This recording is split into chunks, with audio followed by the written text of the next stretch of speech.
in? We want to go? Yeah. Well, Let's just say, to all the viewers, let's just say, it's Persona time, bitches! I Get fucked, wasn't idiot. going to say that. No, what's up, Zeph? I wasn't actually going to say that at all.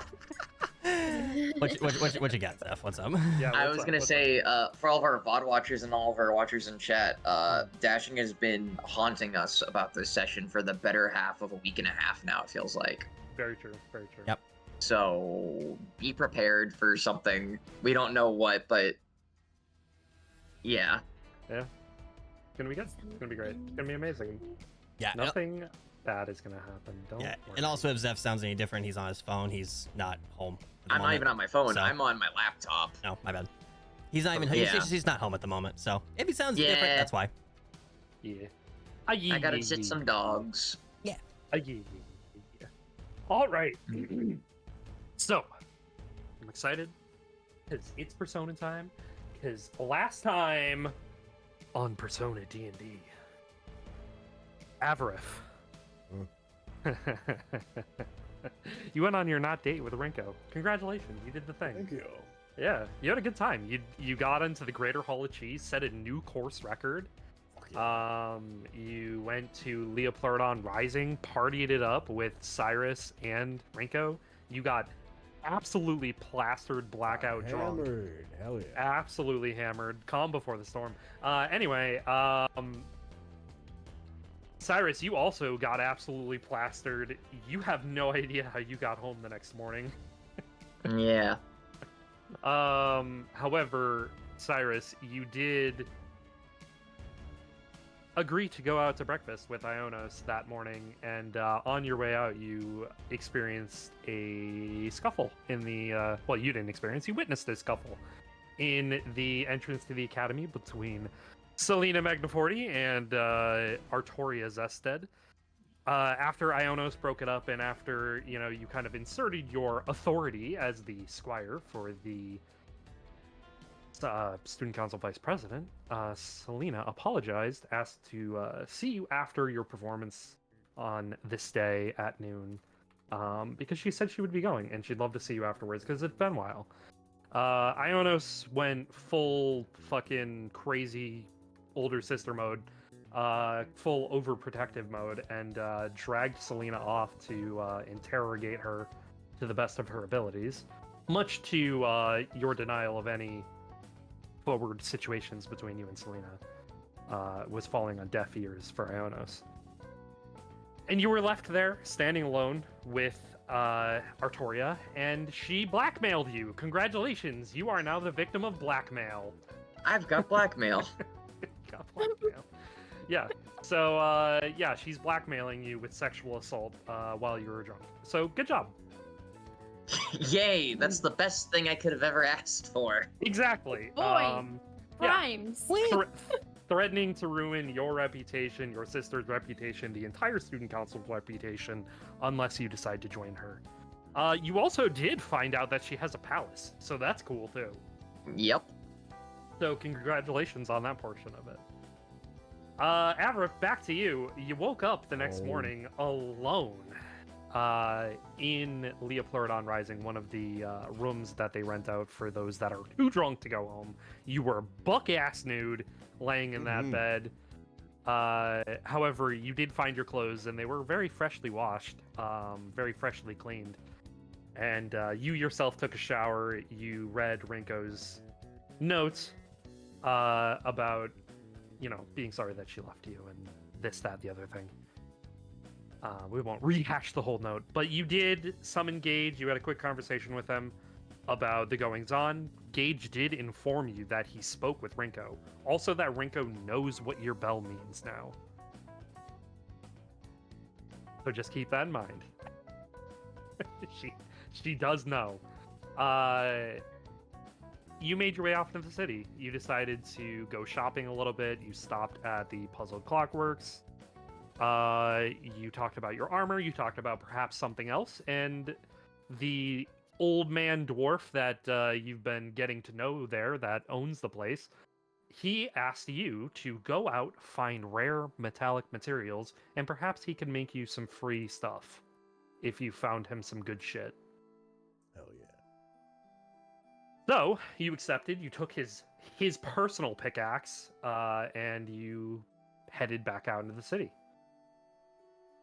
Sen, you were awoken in the morning and by the intrusion of Bernie as she was going to check on you. Son of a gun. She said that she was sorry for, kind of avoiding you for the last few weeks.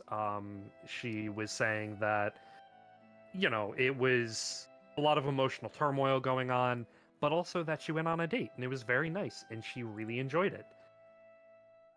However, there was something in the back of her mind that she didn't want that. She didn't want that person to be with her. She wanted somebody else. And upon your sort of tossing and turning, because you had woken up upon her entry, because your hearing is superb, you caught her, and you asked to have a conversation with her, and you carried her to her room and told her about Cinna's death, to which she did not believe you. She still does not believe you. She is accepting that something is going on, but she is not prying into what that might be. But she did lay down with you. She did lay down with you until you fell asleep, to your knowledge. And you passed out, kind of holding on to each other. Very sweet, very cute. Hey. Congratulations on your engagement. Son of a bitch! Thanks. All right, Claudia. Hello. Hiya. Claudia, you on Friday night and most of Saturday morning, well, early Saturday morning. Friday night, you had met with your aides, Graham and Tarkeen, and you went over some of the budget reports, some of the stuff that Blaine had handed you, not in full, because you didn't have the list of people yet from Leo. It dawned on you that you should probably find Ziore and apologize, or at least, send your condolences for Cinna's untimely end. And you set off with Graham and Tarkeen in tow, walking around the academy, looking for Ziore to no avail, until you went out into the academic city, leaving Graham to be harassed by Tarkeen. It was very, very sad. Rip my boy. Anyway. You went out into the city, you went to Pane in the Glass, and you took part in the Gauntlet and landed yourself on the Greater Hall of Cheese, just barely passing the threshold. Congratulations, you did it. Damn. We started a trend. Let's go. She was bored. Yeah, she was bored and very hungry. She hadn't eaten that day. Before you left the Pane in the Glass, you bumped into a small girl. She called herself Faye at first, indicating that that's what her brother called her. And then she said that her name was Kenia, but you could also call her Kin. She was a young girl. She looked like she was lost. She indicated that she was lost.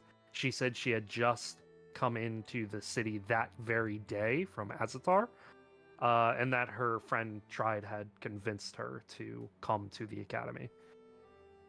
You offered some assistance on where perhaps to look for her elder brother, which she did not name. All she said is that he's a rowdy boy. She did not indicate what his name was, but you said that, oh, you should probably just look in Pane in the Glass because there's a lot of rowdy people in there. But before she went in there, soaking wet, hair sopping, you decided against it, and you brought Kin into the academy with you to give her a nice change of clothes, maybe warm her up a little bit. You indicated that you were part of the student council, which took her back a little bit because she wasn't expecting to meet somebody from the student council that quickly, but she accepted your assistance. On the way back to your office, you knocked on Sho's door because you saw that he was in, and much to your surprise, Sho knew who Kania was. And then he asked Sharina, who was in his office, to take care of Kania and, settle her in for the night. Sho then told you that the following morning to come to his office, probably an hour or two before the play, for a quick meeting about a few things, just with the festivals and all that. And you said okay, and you set off back to your office. You received your full budget report. You received your full roster of students that I created and provided to you in your notes section that you can actually look at if you want to. I am looking. I've been looking at it like, yay. You asked for this. I did. Quite literally did. Yeah, so you spent the rest of the night, Friday night, going over documentation, reviewing it, making sure that it is all good to go. And that is where we ended your night. Now, just for clarity's sake, Saturday morning rolled around. We will not go over Flair's information. Flair, you will not be getting a recap. Cyrus, to end with your portion of things, you, after getting blackmailed, went to Ionos' office and saved Selena from being interrogated further. Kind of a funny situation. Selena made her way back into the city, indicating that she wanted to do some things before the play. You told Ionos everything, mostly everything, that there was needed to know about the palaces, about magic, about, when you received your powers, the fact that Ionos herself had a palace, which took her back a little bit on the fact that you guys changed her heart. You altered something within her, although she seemed happy at the fact that, she was all separated and you put her back together. She did seem pleased about that. However, before the conversation went any further, there was a knocking at Ionos' door, and after you answered it, you were met with a young girl. She referred to herself as Celica Ferelia Kania. She went by Kin, Kania, or Faye. She indicated that Sho told her to go to Ionos' office and request to become one of her aides. Dun dun dun. Dun dun dun. Ionos appreciated her moxie, invited her in. You guys had a quick conversation with Kin about the goings on. And it was short-lived. Ionos said that she had some things to think about, some things to consider, but to come back later for a further conversation. And you told her to head off to the play, tell them that you were the one to say, hey, I just sent you here. Maybe they can still get you some tickets, because you know that it's getting sold out very, very quickly. And that not everybody has the potential to get into this play. So she headed off with that in mind, and you told Ionos about being blackmailed by Artoria, and it set her off. She started to get very upset, very angry.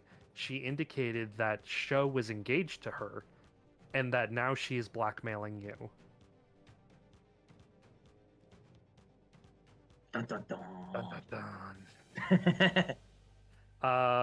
After that information was given to you, Cyrus, you realized that you had to go, and that you would talk further about the goings-on, about everything going on, but you asked Ionos to promise you that she would not do anything unless she cleared it with you first. And she agreed. And so you went off and you headed into the direction of the theater, ready to participate in the play. Yup, I sure did. Oh. So that is where we ended. That is where we are starting. That is where things are kicking off. I'm gonna need more coffee. Probably add some booze to it. Cyrus, you go backstage. You are sent to a small dressing room where you see the many different costumes that you are going to need to change into for the play. Ready to go, nothing to worry about. There are light knocks on your door every now and again telling you countdown to playtime, countdown, countdown, countdown. Get ready, get ready, get ready. This, that, and the other thing. And then you hear the opening bars of the music for the play, and you realize it is your time to shine. But before we get to that, Sen, hello. You went to sleep at a very early hour, again, multiple times going awake, falling asleep. And around 11, you wake up proper, well-rested. You wake up, you are still being held very close into Bernie's chest as she is still just hugging you, have not moved the entire time. What are you doing? He's gonna try and kind of like wiggle his way out without disturbing her, if possible. She's awake. She's still awake. Oh shit. She's still awake. Yeah, he doesn't know. Been awake. Yeah, he doesn't know, so he's still gonna try to wiggle out. Yeah. Just kind of try to not disturb her. Yeah, you start to wiggle out, and she grabs on tighter to you for a moment as you start to wiggle, holding you tighter to her. And she kind of cradles you a little more as she cradles around you. Did you get enough sleep? Did I get enough sleep? Am I good? I mean, you feel, I mean, other than just back to sleep, waking up, back to sleep, waking up, back to sleep. This is probably the best few hour nap you've had in a long time. Besides the grogginess, I'm fine. Yeah. All right, you're free, I guess. And she lets go. Yeah, he'll just kind of just stand up and kind of like straighten himself out a little bit. Kind of just look down at her. Yeah, she's just still laying on her bed. He's gonna hold himself back and just admire the sight a little bit, and then kind of turn away and start making his way. just kind of like a couple steps back. Yeah. She's like, you know. Yeah. Got the going on, you know. Yeah. She looks at you as you are sort of staring at her, and then you turn to walk away, and she says, what do you have going on today? Yeah, he's probably just like pacing the room at this point, just like kind of like slow pace. I have no idea. After what's been going on, I don't know. I'm just kind of around. Well, while you were asleep, Alessandra came in, and she rolls out of bed and walks over to her desk. She obviously saw us, but I mean, that's not a problem. She understands. And she like opens up an envelope and pulls out 2 tickets, and she says, she told me to take the rest of the afternoon off because I've been working so hard, I guess. I don't really feel like I've been working hard, but go Bernie. I guess that every now and again I can be good at things. But she said to go to the play. I think your friend Cyrus is in it, isn't he? Yeah, he's just gonna kind of roll his eyes. Yeah, he's in there. Yeah. I mean, we could go if you want, or we can stay here. Insight check. How much does she want to go? Just from gauging her interest, like even just like a passive like gauging of her. Okay, roll an insight. That took a second. All right, 23. 20? Not bad.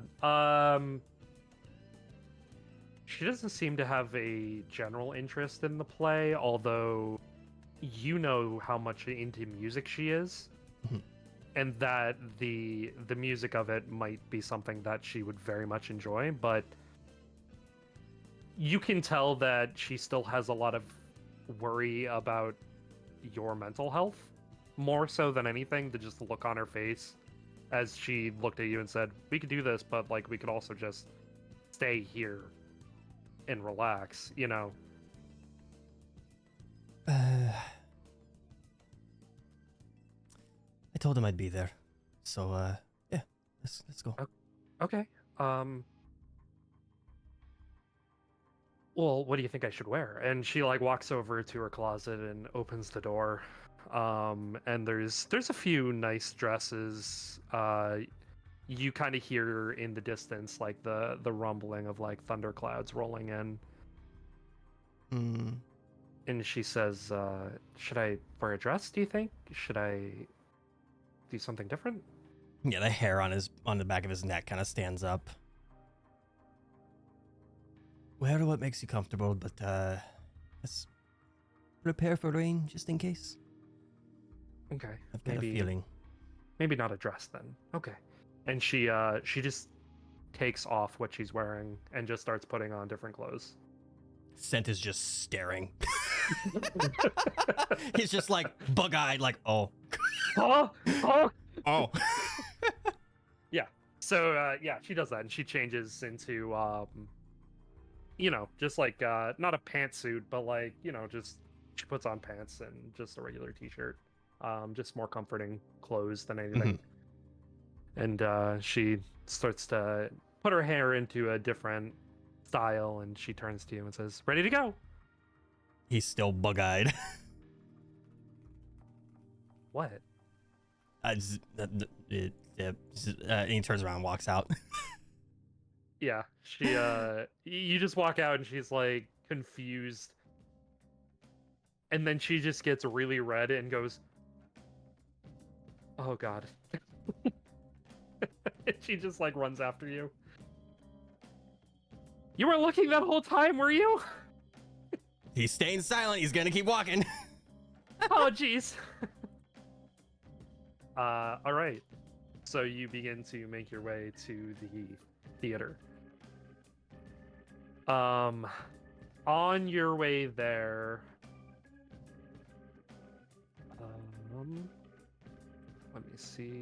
let me see.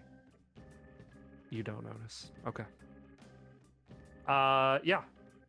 Nothing happens on the way there. Hate that you said that. All good. Don't worry about it. Claudia. God damn it, Dashing! Claudia, God Claudia. damn it, Dashing! Claudia, how's it going? Hey. What's going on? You wake up in your office. Face on your desk, just ink, you know, kind of dried on the side of your face, drool on paper. You sort of just come to consciousness as the hustle and bustle of, you know, people realizing that it's about to rain soon and trying to get out of the courtyard, the open air courtyard. You look at the clock and your meeting with Sho is in 5 minutes. Fuck! Wipe What do the you do? face, we running. Yeah. Are you bringing any of the papers with you? Yes. Okay. Yeah, you make your way there, trying your best to represent yourself before you get to Sho's office. But you get there right on time. Will not look frazzled. Okay, and you get there. What are you doing? You get to the outside of his office. Take a second. Stand and breathe. Okay, we're fine. We're together. This is fine. Everything is okay. Everything is great. We have this under control. Yeah. Are you knocking on the door? Now we are. Okay. You go ahead, you knock on the door. A few seconds pass, and Isabella opens the door. And she looks at you and says, "Oh, Claudia, hello. Show's been expecting you. Oh, and she like licks her thumb and just cleans your cheek a little bit. I thought I got that. Okay. Don't worry about it. One of those days. Show, Claudia's here for you, and you see him as he's sitting at his desk, and he just makes a motion with his hand for you to walk in. She does. Okay. You go ahead, you walk in, and Show puts his pen down. Good morning, Claudia. Good morning. Do you have the reports with you? I do. She goes to hand them to him. Yeah, he takes them, he looks them over, flipping through pages, rubs his eyes. He just looks like he didn't sleep last night at all.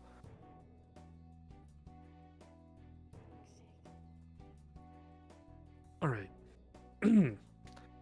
These look very good. Is there anything else you need to tell me about for the Fire Festival? There is a roster of 40 volunteers, which is also in the paperwork there. Mhm. Not many students I've heard of before,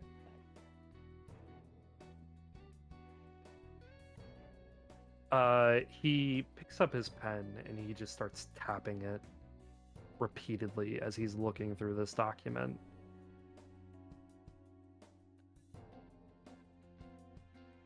The lip starts quivering a little bit. You've never seen Show sort of almost nervous, like a nervous tick, and he puts the pen down and starts shaking a little bit, and he looks up at you. Very well. I appreciate your time. Quick meetings are always the best, are they not?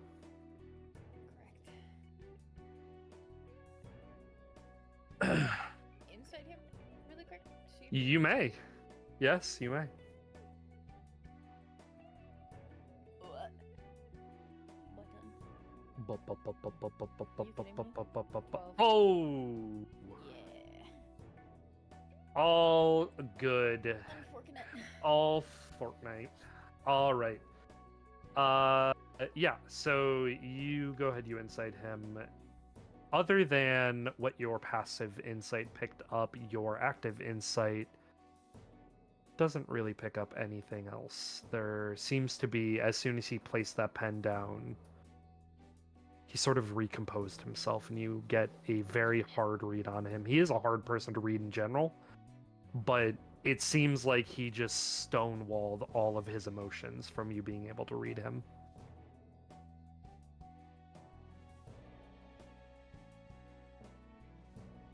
What are you doing?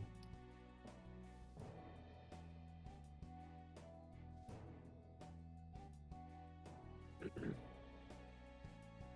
there something interesting about the notes, or?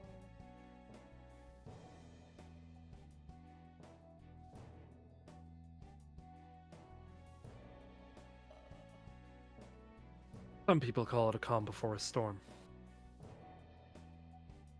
Elaborate?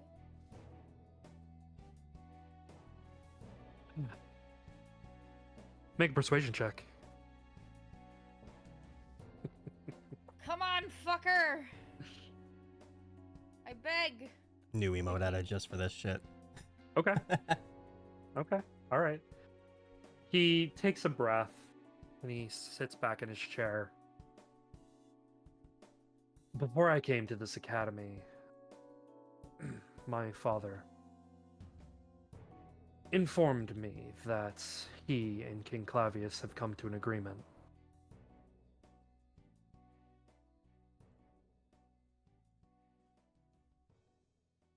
Not fond of this agreement. And if I could reverse it, I most definitely would. The Fire Festival means nothing to me right now. I'm not going to lie to you. I have more pressing matters. Are you willing to share the agreement, or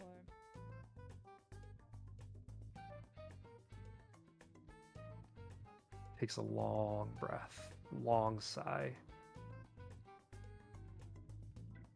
I'm assuming you are familiar with Artoria Zested. correct?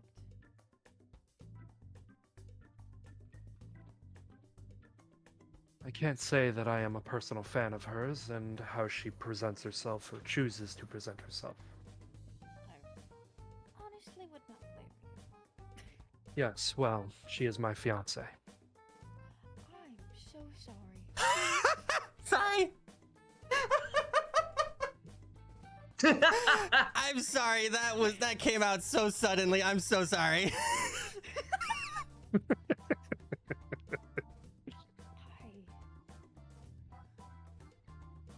I I have no intentions of marrying her. Nor does she actually want to marry me. So it makes for things to be easier. However, the further alliance between Zested and Asuka needs to occur. But her? Well, I have different plans, and Sharina has already tentatively agreed on pushing for this future as well.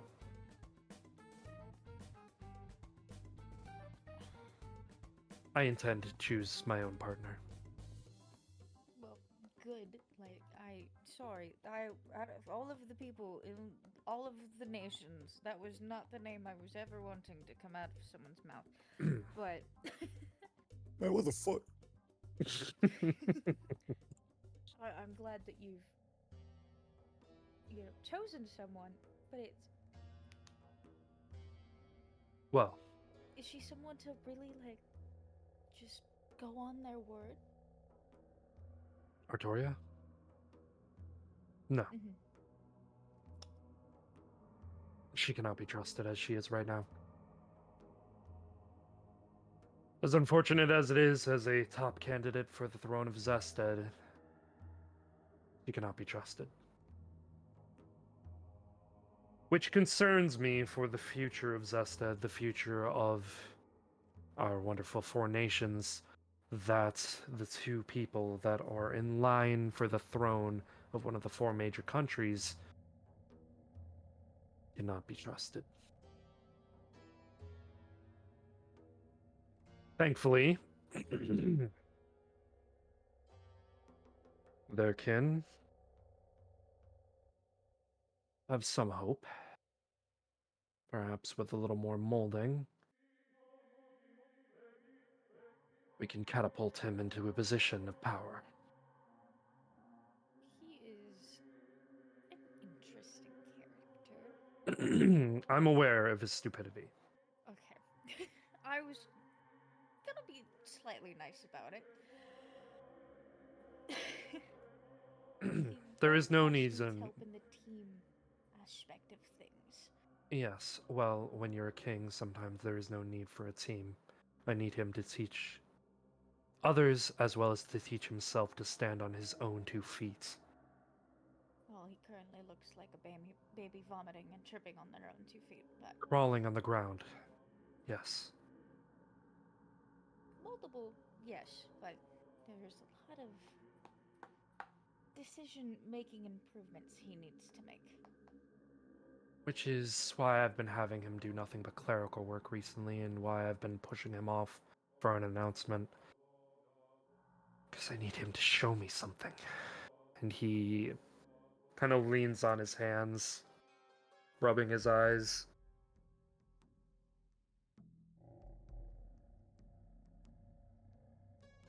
All he has shown me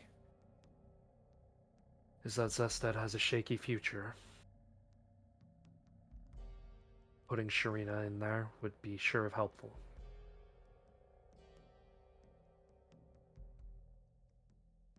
He stands up and he walks over to his window, looking out watching the clouds roll in.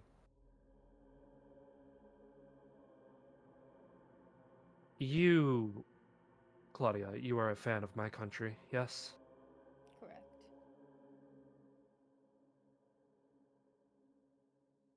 What are your thoughts on Shinami?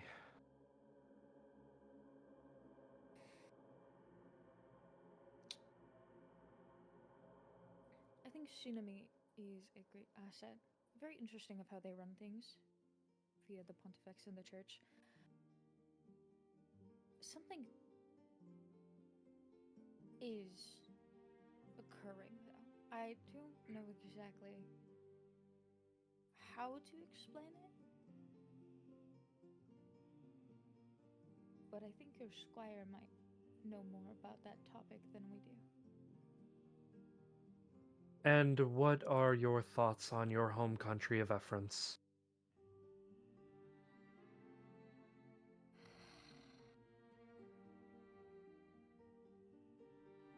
It is a great country with a lot of issues that sometimes the higher nobles just neglect.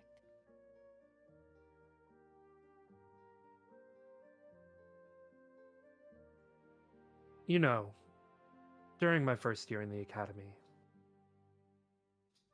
I had an encounter with a young woman right after I was appointed to this office.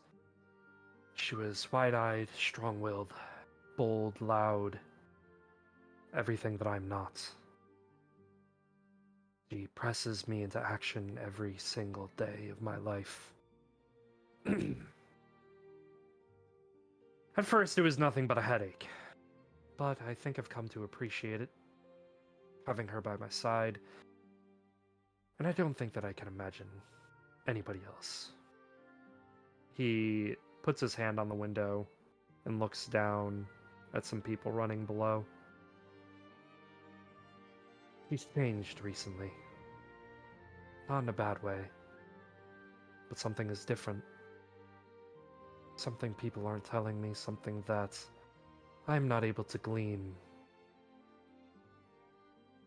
And she apologized for all of her actions, even told me that she would resign from her position, if I so wished. What do you think of this? I took notice of it too. It was weird when she apologized to me as well. Hmm. I think I know why, but it's a weird ass explanation. Yes, I'm sure. What struck me most is when she took on that good-for-nothing, but she did discard him. She's now surrounded herself with people I believe that I can rely on. Even when I'm not there to protect her. He turns and looks at you, and he walks around his desk in your direction, stopping a little in front of you, hands behind him folded. You have a fascination with my home country. The most notice is gone under the radar. Most natives that live there do not feel the same fascination as you. And it has been a long time, hasn't it, since anybody has considered crossing the Non-Aggression Pact. That is correct. Yes. The way the world is,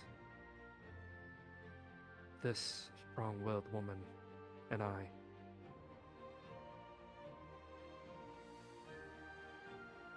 you know that we cannot exist together.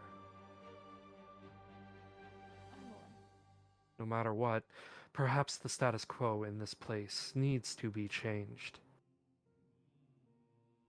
What would you think of a king of one of the four nations who will knock down borders, who will unify countries, kingdoms, ending reigns, moving heaven and earth to be with the one that they loved?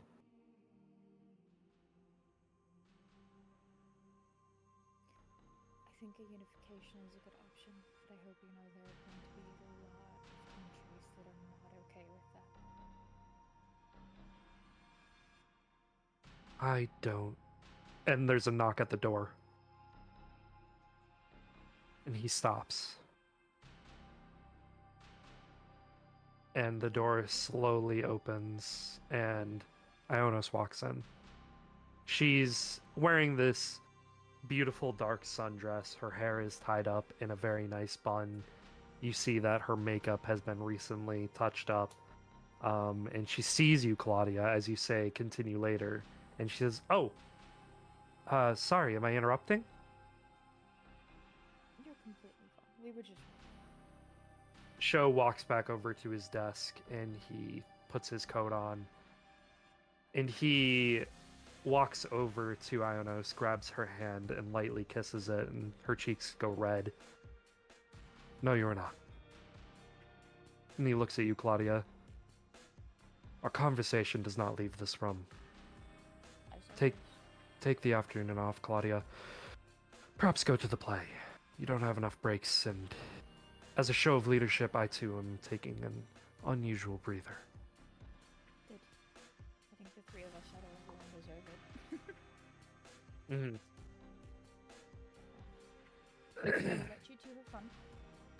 We will continue our conversation at a later date. And he grabs hold of her hand, Ionis' hand, and he begins leading her out into the hall to the theater, not letting go of her hand the entire time. Oh, they're cute. Okay. She has to go and change outfits. Yeah, okay, yeah, you can definitely go do that. So you are going to the play. Yep. Okay, very good. She was just told by, like, her boss to go to the play as a break. So she's gonna go to the play as a break. All right. So, Avrif, hello. Hi. How's it going? Excellent. You are out in the academic city. You just went to the Puzzled Clockworks. What was your heading after that? You were heading back to the academy? What time was it around there? Well, it was like, you woke up 8 a.m., you walked around, you went to some shopping. It's probably like 10:30 right now. Okay. You know the play because you got tickets from Rinko. Starts at noon, so it's like 10:30 right now. So if you wanted to go to the play, you know that you would have to head back to the academy around now. I got 2 tickets, right? You do. Can I try to go find Sharina? You may. So as you head back into the academy, it's very funny that you were looking for Serena because she is standing at the academy entrance and she sees you and her face brightens up. Oh. Avrif! Hi! Hello! She runs over to you, seeing you. How are you? Fine. I think. Better now, at least, yeah. Me too. And she puts her hair behind her ear. What are your plans for today? He's just gonna fast whip out the tickets in front of her. Yes. Yep. Okay. Let's go. Okay. And she reaches out her hand to grab I will hold of accept yours. it. Yeah. Oh. You start walking with Sharina holding her hand. And as soon as you enter into the academy, you hear almost like the same ring of your bell. Can I look around to where that noise came from? You do, and you see leaning against the wall is Gage. Oh. How far away is he? He's about like 20 feet away. He looks like he's at the opposite end of the hall from where you guys are walking. I'm gonna put my other hand on the hand that's already holding her and be like, give me 2 seconds. We'll be right there, okay? And I'm gonna start walking nods. Yeah, you can walk over to Gage. He, as soon as he realizes, or notices that you notice him, he begins walking and he makes a head motion for you to follow to I will Off, continue off, to do such. yeah. Yeah, on off beaten path. Doesn't seem like any people are around in this hallway. Master Avrif, I'm glad that Gage. I could catch your attention. As it's always to you. Yes. You know, Mistress Rinko is a little more resourceful than I gave her credit for. Should I be worried? She mimicked your bell sound after just hearing it one time. Oh. Okay. I assume this is the bell you took from her? Yes, and he holds it out, and it looks like this rolled up piece of metal, like it's very rough shot. And he hands it over to you to look at. It's very, very rough shot. And you can definitely ring it, and it sounds almost identical to yours. Nice. Okay. I'm sure she's doing this just for laughs, but No, she actually did it to get my attention, to find you. she said she didn't want anything with me. She seemed very downtrodden about it, Master Avrif. Huh. Broken-hearted maidens are quite something. I mean, I haven't even talked to her about anything that would make her heart broken, so... It That's- seems like her note probably broke her own heart. Oh. I see. At any rate, she did want to see you again. Where did she meet you? Or call you? She was in her room, I see. and she was with Mistress Flair as well. Oh.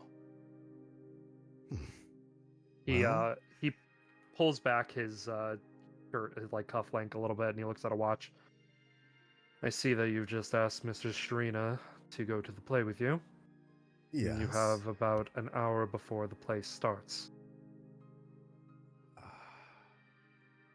Do you think Rinko wanted to talk right away, or could it It wait? seemed like she did. She asked me to summon you to them. And you said, Flair was there too? Correct. Two birds with one stone, then. Yes, okay. Give me a moment. Now, does Gage's outfit have like a flower or anything on it? Yeah, he does. He has like a flower in his pocket, like James Bond style. Okay. Actually, just to soothing it over, could I take that? I'm gonna point at the rose or whatever flower it is. Yeah, he takes it out. He hands it over to you. Very smart move, Master Avrif. Thank you. I'm sure Serena will abide by my absence for this. Hopefully. Very well. I will remain in the shadows should you need me. Thank you. And let's sit down soon and make a new something that's not this bell. Yes. Okay. All right. I will be right back. Okay. And Gage, Yes. thank you. You seem to be growing. Doing your own initiative. I like that. I am a living, breathing human being. I just feel unfortunate to most of your siblings. Working with my siblings is painstaking. So. Oh yes, I'm more than sure. All right. I shouldn't waste any more time. I will see you soon. Yes. And All I'm gonna right. Run off back to Sharina. Rose Ye- behind my hand, or like Yeah. behind my bag. Yes. Okay. She sees you coming and Just big ol' smile. she straightens up as you approach. Welcome back. Now these tickets, were there any like seats arrangements, or was it just tickets to the play? There are specific seats. Okay. Are seats specifically good per se? They are very good. Very good. Okay. Yeah, they are like close to the front. Yeah. Gotcha. All right. Hey. So, for one, he's gonna whip back out the tickets again. I didn't even look at these seats again and how good of a deal we got. So, for one, we're gonna be seeing the show in first class. 2, he's gonna whip out his other hand, show the rose. I had something come up real quick that I need to deal with. Can I ask you to take those seats and make sure no ruffians take them from us? Of course. Thank you. I'll see you there. And she walks over and kisses you on the cheek. Oh, yay! Don't keep me waiting. he's gonna blush a little bit. Yeah. I'll see you there. It's just a dumbass smile on his face. Yeah. Okay. What are you I doing? will now be booking it, hightail booking it to that Yeah. room. I want to Okay. waste no time at all. Okay, you can. Yeah, and you get there. I don't remember the knock that they did, right? I wasn't there. You were not there. No. I was not there. Okay. Actually, well, no, the sighting stone doesn't work in this dimension, right? It does not. Okay, never mind. Okay, I will just do a knock. Okay. Flair, hello. Rinko was getting dressed, redressed, to look a little nicer. And she has just finished and she says, "How do I look? Too much? Good. Too much? Yeah. Not little enough? Not little enough? Do I need more? No, Should I do a think little more revealing?" And she like opens her Yeah, shirt up a little more. A little more? Wrinkle. Is he into this kind of stuff? Wrinkle. Huh? Flair's just gonna grab her hands and be like, "Look at me. Yeah. Remember what we discussed? Okay, I'm not Remember good what enough. we said? Right, I'm No, worthless. you are. No, I'm you are good useless. enough. I'm- You. Not only are you good enough. Yep. But he is out of your league. He's You're out of my league. too good for him. I'm too good. And He's amazing. we are not going to be doing wife shit for I'm somebody not- who's not your boyfriend. Okay? I'm not doing wife Okay, shit. I'm doing Good. wife shit. Let's not doing wife shit. I'm not doing wife shit. Okay. Right. Right. Yeah. Not Got doing it. wife shit. I'm You not look doing it. amazing. I will not and do it. You're looking Okay. amazing for I'm yourself. gonna do it. I'm Not for looking for him. No, for I'm- you. I'm doing it for me. You're doing it for you. I'm doing it for me. Okay. And for me, you're a And feast to for the you. eyes. Yes. Because you're my Always. best friend. Always for you. And I always think you're gorgeous. Yes. Thank you. You too. exactly. Amazing. Thank Stunning. I I'm so thank nervous. you. No, you. I'm really No, nervous. you're fine. You're okay. Knock, Everything's knock, knock. okay. Oh God. That can't be I- him already. Oh no. Okay, Hello? deep breath. I I don't know Hello? if you guys already took Are off you? to the Is that play you? already. God. Oh Yeah, jeez. hey. Uh, I don't know if you guys took uh, off the play, but it seems like I caught you at a good time. You hear a crash inside the Yeah. room as inside the room, Flair, Rinko runs towards the door and falls over a chair. Ow! But Oh. Flair's gonna like try and pick her up off the floor and like dust her off and be like, "We're good, good. Okay, you stay here. Deep breath." Are you guys okay in there? Yeah. Like Oh. we've just had a Rinko lot opens going on. the door. Ah, I'm fine. Hello. good to hear. He's just gonna kind of like Hi. wave his hand around to make sure she's okay. Hi. She reaches over and she like throws a hat over her face. You great outfit. You look great. Thanks. Oh my. Okay. I really like it too. You might also really enjoy it. Yeah. Do you want to go for a walk with me, perhaps? No. Can you wait Hang on. outside just one Wait. second? I need to do something real. I know. He's gonna kind of well, like just step out of the way and Yeah. look dead eye and Flair, and then just do the deepest fucking bow he could ever do. I'm so sorry. Flair's eyes go really big. Listen, She goes sheet white. I need you to know that I'm just human and dumb and times and I didn't consider Alvin. There's 3 L's. I should have known you guys were talking about different. You've dealt with more than I could even know and more than I could even say, and I can't more deeply be apologetic to what I said. That was super bad of me. I can't even. He's gonna try to go even deeper. You're gonna hear a crack in his back. I'm Why? really sorry. Okay, don't injure yourself. are you doing this? Why are you doing this? He's gonna stand back up. I misinterpreted what you said, and he's gonna look to Rinko. She drilled in my head that I was stupid, very much so, and I explained I it. mean, yeah. Oh, I'm sorry. I didn't consider the conversions to different races. That makes so much more sense. but You're valid in everything that you had. You were so correct. I was out of line for saying any of that. oh, I'm thank incredibly sorry. what? But why would you care what I think? Because he's a nice guy, Flair. Well, Rinko, Keep Thanks, saying that. Rinko. Keep saying he's a great guy. hey, thanks. I like to hear. showed you my scars as well, and the only reason I got so upset is because all of my birth seemed to be a mistake. Anything I did didn't please them, and my mother was the only person who was emotionally supportive.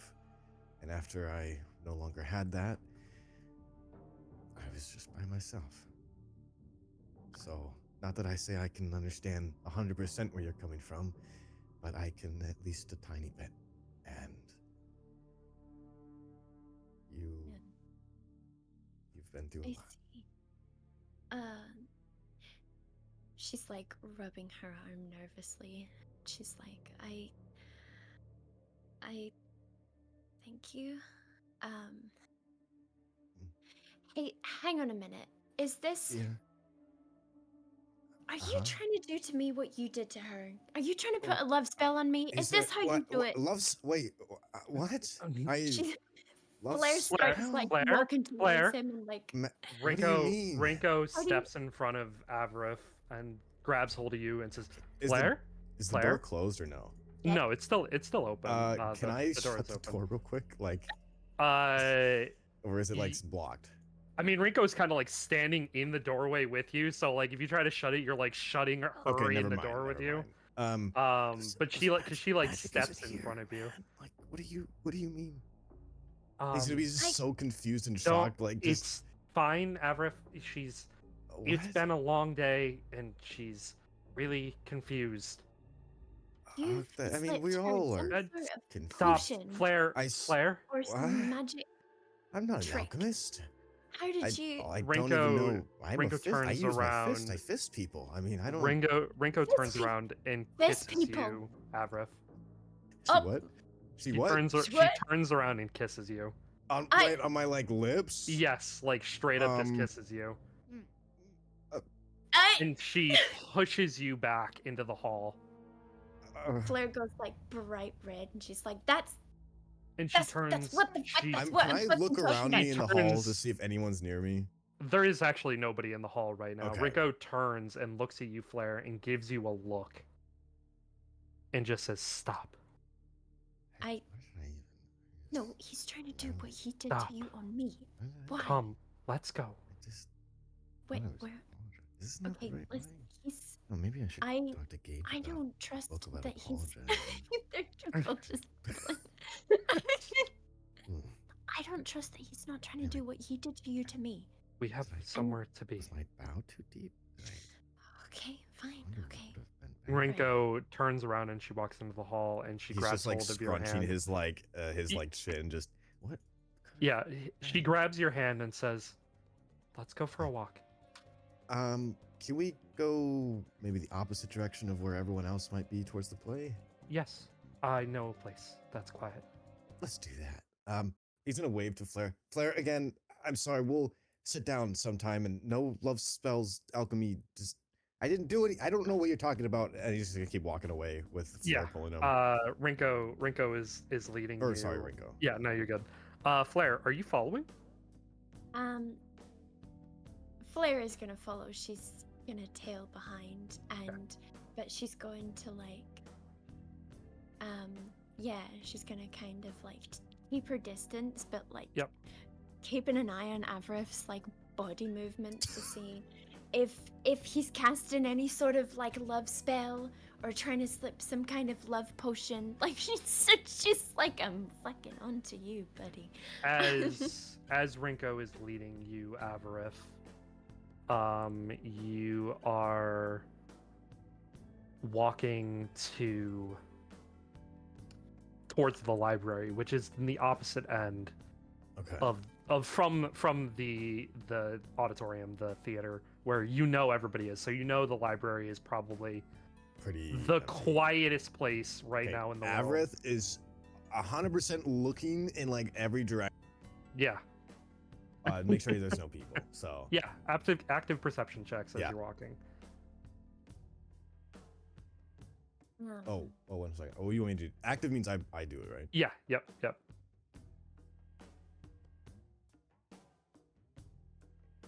Okay. 30-20. Nice. Yeah, on the way there, Claudia, were you wanting to try to track down Flair to see if she would want to go? No, I just had a feeling it was probably like in the direction of where she was coming from. Yeah, I mean, if you want it, yeah, I mean, because Avarith will see you because you're walking towards the theater. So Avarith, you will see Claudia, walking down the hall. Is there any way we can like dip into like a corner or like a different yeah, for sure. hallway? Yeah, I'm gonna grab Rinko and we're just gonna duck into a hall. Okay. Claudia. With her passive perception. Yeah, your does she passive see that? perception. Yeah, you would definitely see them. You would God catch damn it. You would catch an eye that like somebody had just ducked into a side hall. It just looked like a boy and a girl. So, I mean, you didn't catch specifics, but you would also see Flair walking down the hall pretty slowly. She's gonna say loud enough. Do your thing. Do your to thing the where you dudes. hide. What you did to me. Like Yes. do your thing. We're- I'm gonna say it loud Shush. enough to where like whoever was there can like hear. Mhm. If you're going to fuck, at least do it in your own dorm. We're going there now. Haha. What do you mean we're going there now? Flair, she's just looking Just play like, what the along. fuck is happening? Okay. Yeah, we're like gonna bone and stuff. Yeah. Yeah. And I am you not hear part. No, we're not. you hear Who? you hear quickening footsteps down that little side path. Do I recognize his As- voice?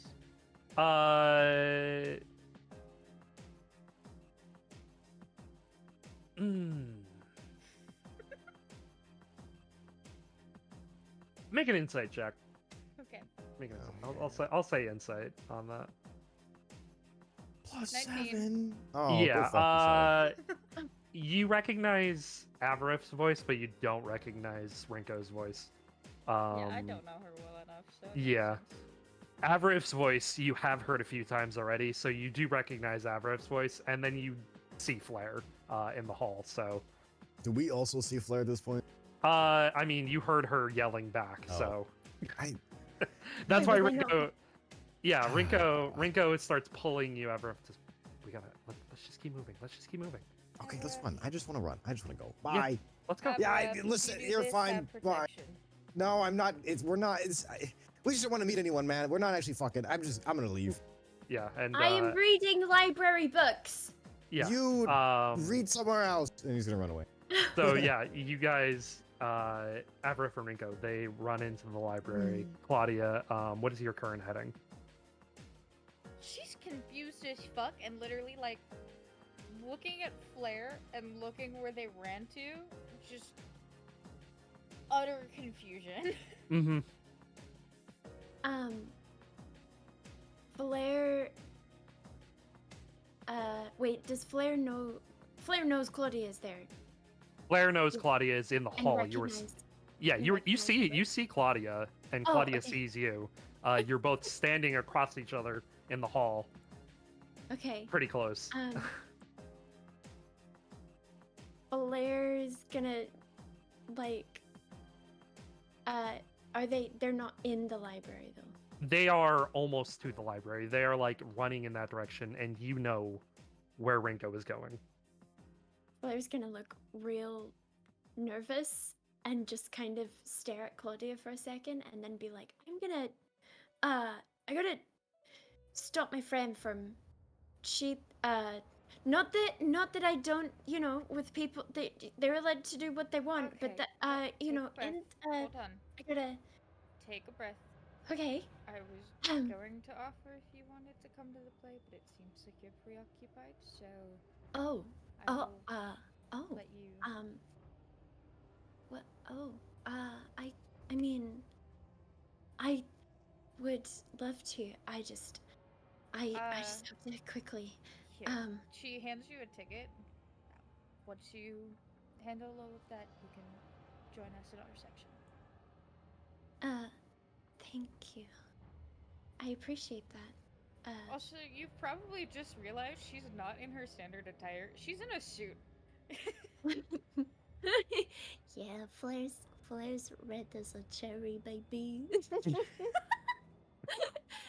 She red as her hair.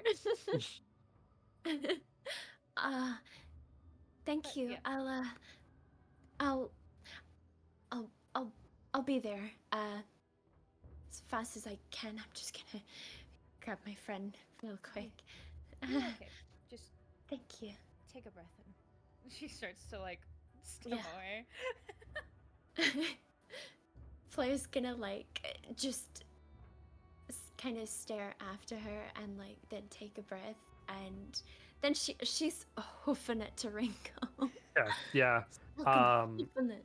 Avrith, Look back here. Oh, you and Rinko, as Rinko is leading you, you enter the library and you hear the crack of thunder across the sky. is there like a big window we can see this? Yeah, so the library has this big open window area where sun usually shines in for like natural light, but you see like the pounding of raindrops on the top of the glass as the lightning just lights up the room completely. And Rinko takes her hat and she takes it off slowly and she just looks up. And Flair, this is when you are just running into the room full tilt. Oh, you don't need a hat with darkness, do you? No, that's why I took it off. Nice. I Kind of a bad day for the play. No, it should be fine. Hmm. At least they're inside. Rinko, That's true. Dick. Oh, So, Flair? hi. do you want to sit in on the conversation? Yeah, let's go. And Rinko keeps pulling you, Avrith. Oh, okay. And you Rinko. walk towards the back of the room. Rinko is pulling you. She pulls you past one of the offices, two of the offices, towards sort of the individual study rooms. Flair's gonna try and grab hold of her and then whisper to her. Mm-hmm. It's as low as she can and as quiet as she can. Were you seen? Shakes her head no. Okay. And she reaches into her pocket, Avrith, and you're standing outside of one of the study rooms. And she says, "This Before- is our study room." You have a Before- specific study room? Mm-hmm. Before she can open the door, Mm-hmm. Flair's gonna just grab hold of Avrith and kind of take a really deep sigh Hi. and As turn him around and look at him in the eye and He'll meet her just gonna be gaze. thank you for apologizing if that wasn't a trick, and for the record, I'm sorry as well for everything that's It's happened to fine. me. you understand. hear a click, and Rinko opens the door, and she grabs hold of your hand, Avrith, and she says, "Come on." Before I get pushed into there, can I look into this room? It looks like a private study room. It looks like a sizable room. Like there's a few desks inside, like a spiral staircase in the back. Okay. Looks like there's just books in here that people used to study with. Can I do a perception check to see if anyone may have been in this room recently? Yeah. Or would that be investigation? Perception, because investigation you'd have to actually go in there. 25. Yippee! I mean, it looks like it's a lived-in room, like people use it often. So not just them. No, perhaps not. Who else has access to this place? You know, just Flair, I, and my brother. But he's not here right now, so don't need to worry. And Isn't that the... don't worry about it. He's okay. He's not coming today. And Rinko begins to pull you into the room. I'm gonna look at Flair one last time. It wasn't faking. It wasn't a spell, or I don't even. I just have my fist. I don't do all that. Hey, by the way. Actually, never mind. We'll talk later. No, and I'll go in the room. Say. Okay, you go into the room. Flair, are is you the entering room as well? closed or no? Yeah, Flair's. Okay. Flair's gonna enter as well. As you walk in, Flair, the door behind you shuts. Avarif, you hear the door closing. You assume that it's Flair closing the door. Flair, you watch as the door vanishes. Flair's gonna Oh like God. reach out and grab Avarif, and like her demeanor. I don't do magic. I literally was gonna ask you to make sure that if anything bad happens to me, I saved your friend, and that you could maybe help me. Avarif, and Yeah. you look back at her, and she's wearing her palace outfit, dressed as Weaver. Okay. Flair is too, right? Mm-hmm. And then you look back at Flair, and she is also wearing her palace outfit. Okay. This is. And Rinko says to you, "It'll be okay. Just good luck." That. And she lets go of you, and she walks over to Flair and just hugs Flair and just latches onto her tightly. Flair, please. And you hear a voice echo through the entire tower as you look up, realizing that it goes up way higher than any tower that the Academy has. Am I also in my outfit then at this point? You are not. Oh. I see. Flair's holding Rinko, Mm-hmm. but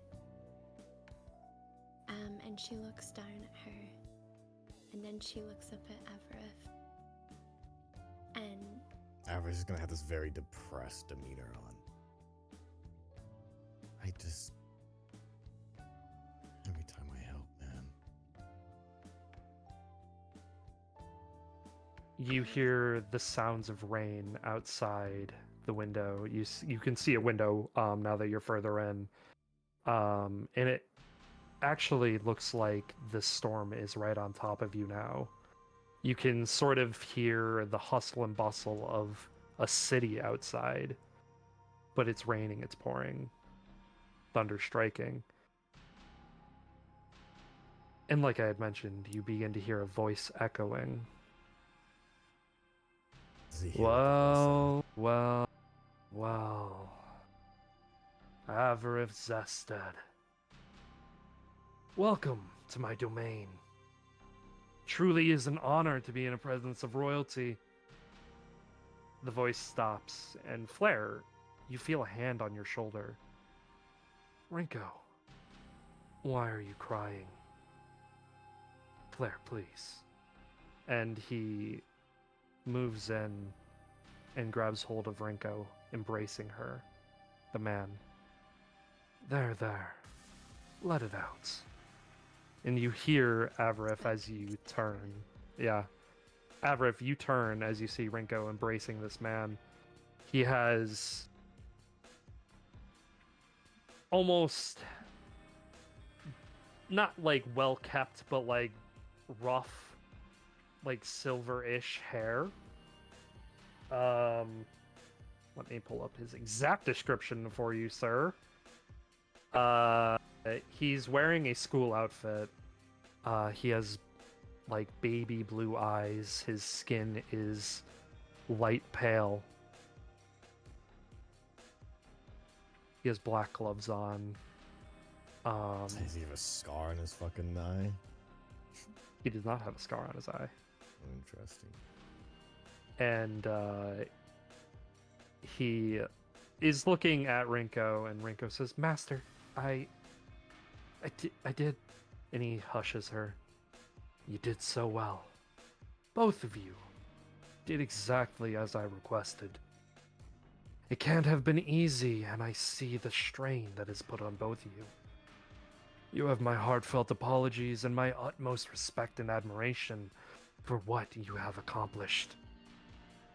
He reaches out and he puts his hand on your shoulder while still embracing Rinko. "Our goals are within reach." Rinko buries her face into his jacket and she releases her hug and he allows her to step back and he says, "Now, are you feeling..." And he pauses. "What is this?" And he looks at Flair. "Who did this to Rinko?"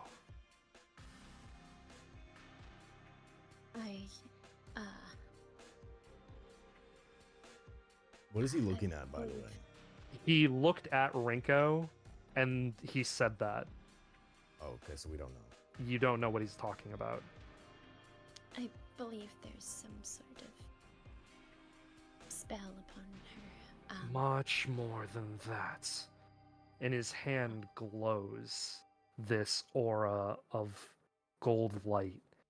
And his hand goes through Rinko's chest. And he pulls out this purple spike and crushes it in his hand. Can Avra see this? You can. And Rinko falls to her knees. She's out of breath. Flair rushes to her side and is. What did you checking do to out, her? make sure she's okay. And he looks up. Flair's gonna look Rinko, at are you Everett okay? and be like, "This is what you did to her." And the man crushing the spike. Did what? Who dares place a love curse on my subordinate?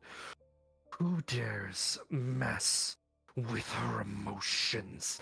Manipulate them as if they were a plaything with no remorse.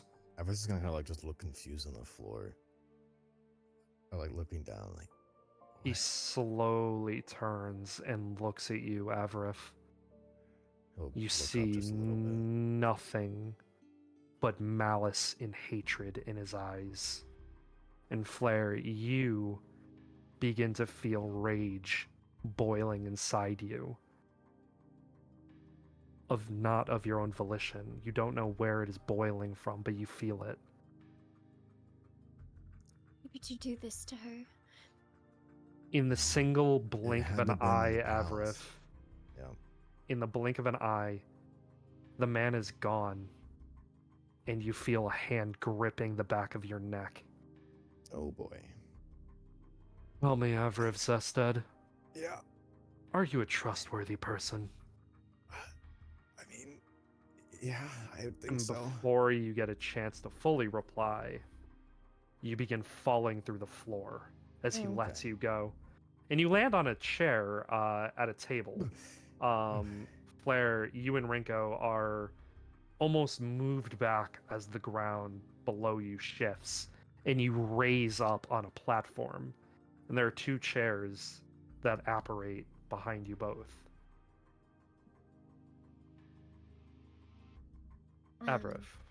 Well, actually, are you sitting down with I mean, Rinko? I felt. Oh. Yeah, it's Flair. Sorry. Yeah, Flair. Flair helps Rinko to sit down, and Okay. but she's gonna stay standing, and she's Okay. kind of very protectively petting her hair to make sure she's okay. All right. Very good. So Avarif, you land in a chair. A table lands in front of you. Food begins raining from the sky, and out of the ground, your friends begin to materialize. They all begin eating the food, And this man leans over your shoulder and speaks in your ear. Tell me, Avrith, a glorious buffet of food before you, and you hesitate to eat. What will it be, feast or famine? I'll take famine. Truly a failure. Your gluttony is that unsustainable that you would even choose to withhold yourself from a delectable buffet. No, I just. That whether it be food or your desires, you deserve it. can't help I don't put deserve it. The floor falls out beneath you. Ah. And under you, Avrith, as you begin falling, you begin to the sensation, but you don't. Like into what? You begin to feel like you're falling, but you actually don't. A new setting rises from the ground underneath you. You are now in the royal court in Zested. Your father, King Clavius, sitting upon his throne, looking disappointed at you. Your mother sitting beside him, looking concerned. The master, he walks out behind Clavius's throne. You worked so hard. For what purpose? So Daddy could come rescue you from your own failures? Rescue me from what? He begins walking down the stairs towards you. You blind yourself from the truth, because you either don't wish to see it or you don't want to. You want to believe in your own greed so much that you think just by working a little hard you can make a change? Here's the kicker, Avrith, you failed because you are inadequate. Nothing has changed about you since you were young. And he kicks you in the chest. God, I live with that every day. You don't think I already know that? And as you come back up, he kicks you again and you go flying backwards out of the throne room. Master! You land in a cafeteria, Avrith, and as you scream out, Flair, noise stops in the area that you are in. Flair Cyrus, over to the master at all? you cannot. You are stuck up on this platform. Cyrus, you look over and you see Avrith is laying on the ground, having just fallen out of his seat.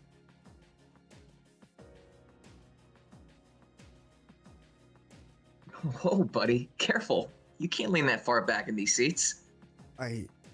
No, just clumsy. Yeah. Oh, let's get back And up.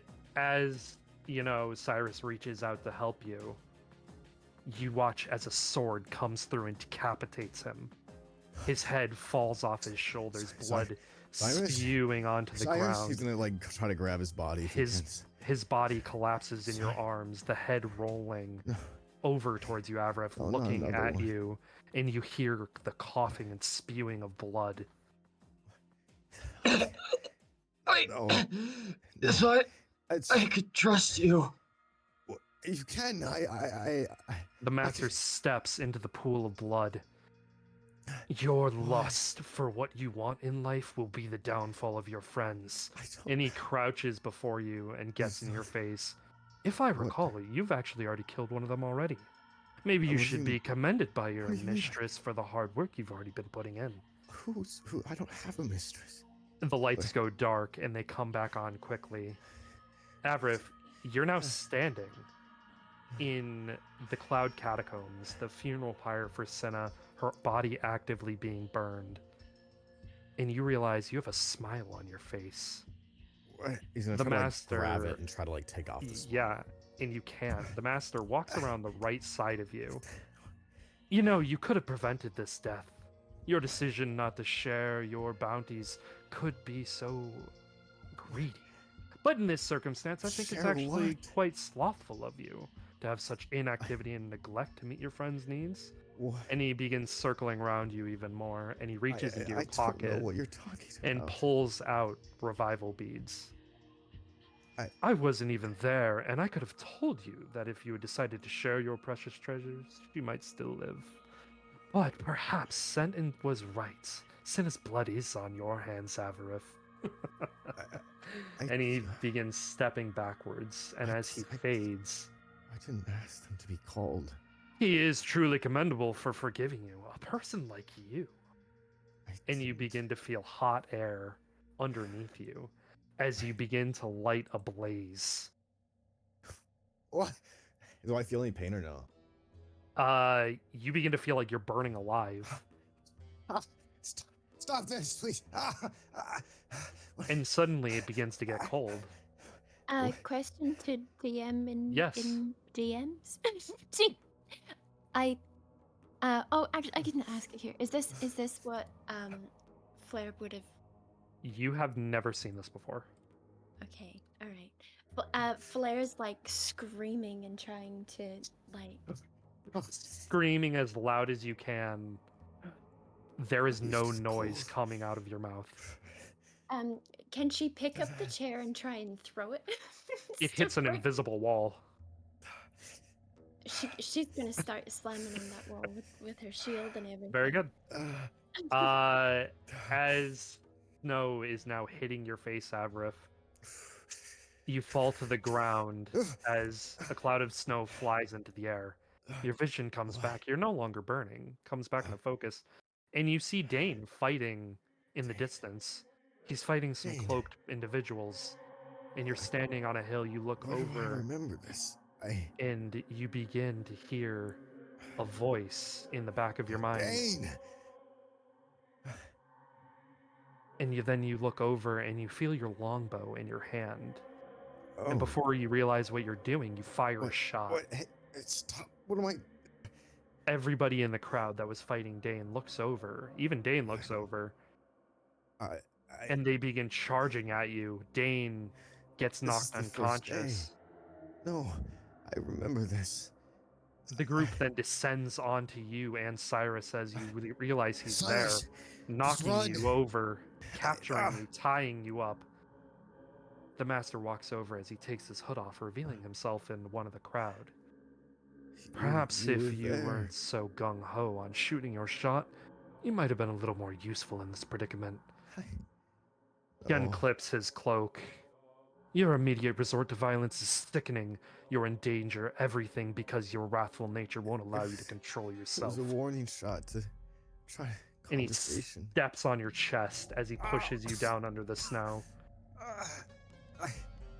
And as the cloud of snow flies into the air, your vision comes back to focus, and you see all of your friends fighting, testing their abilities as you are now standing idly by, unable to participate.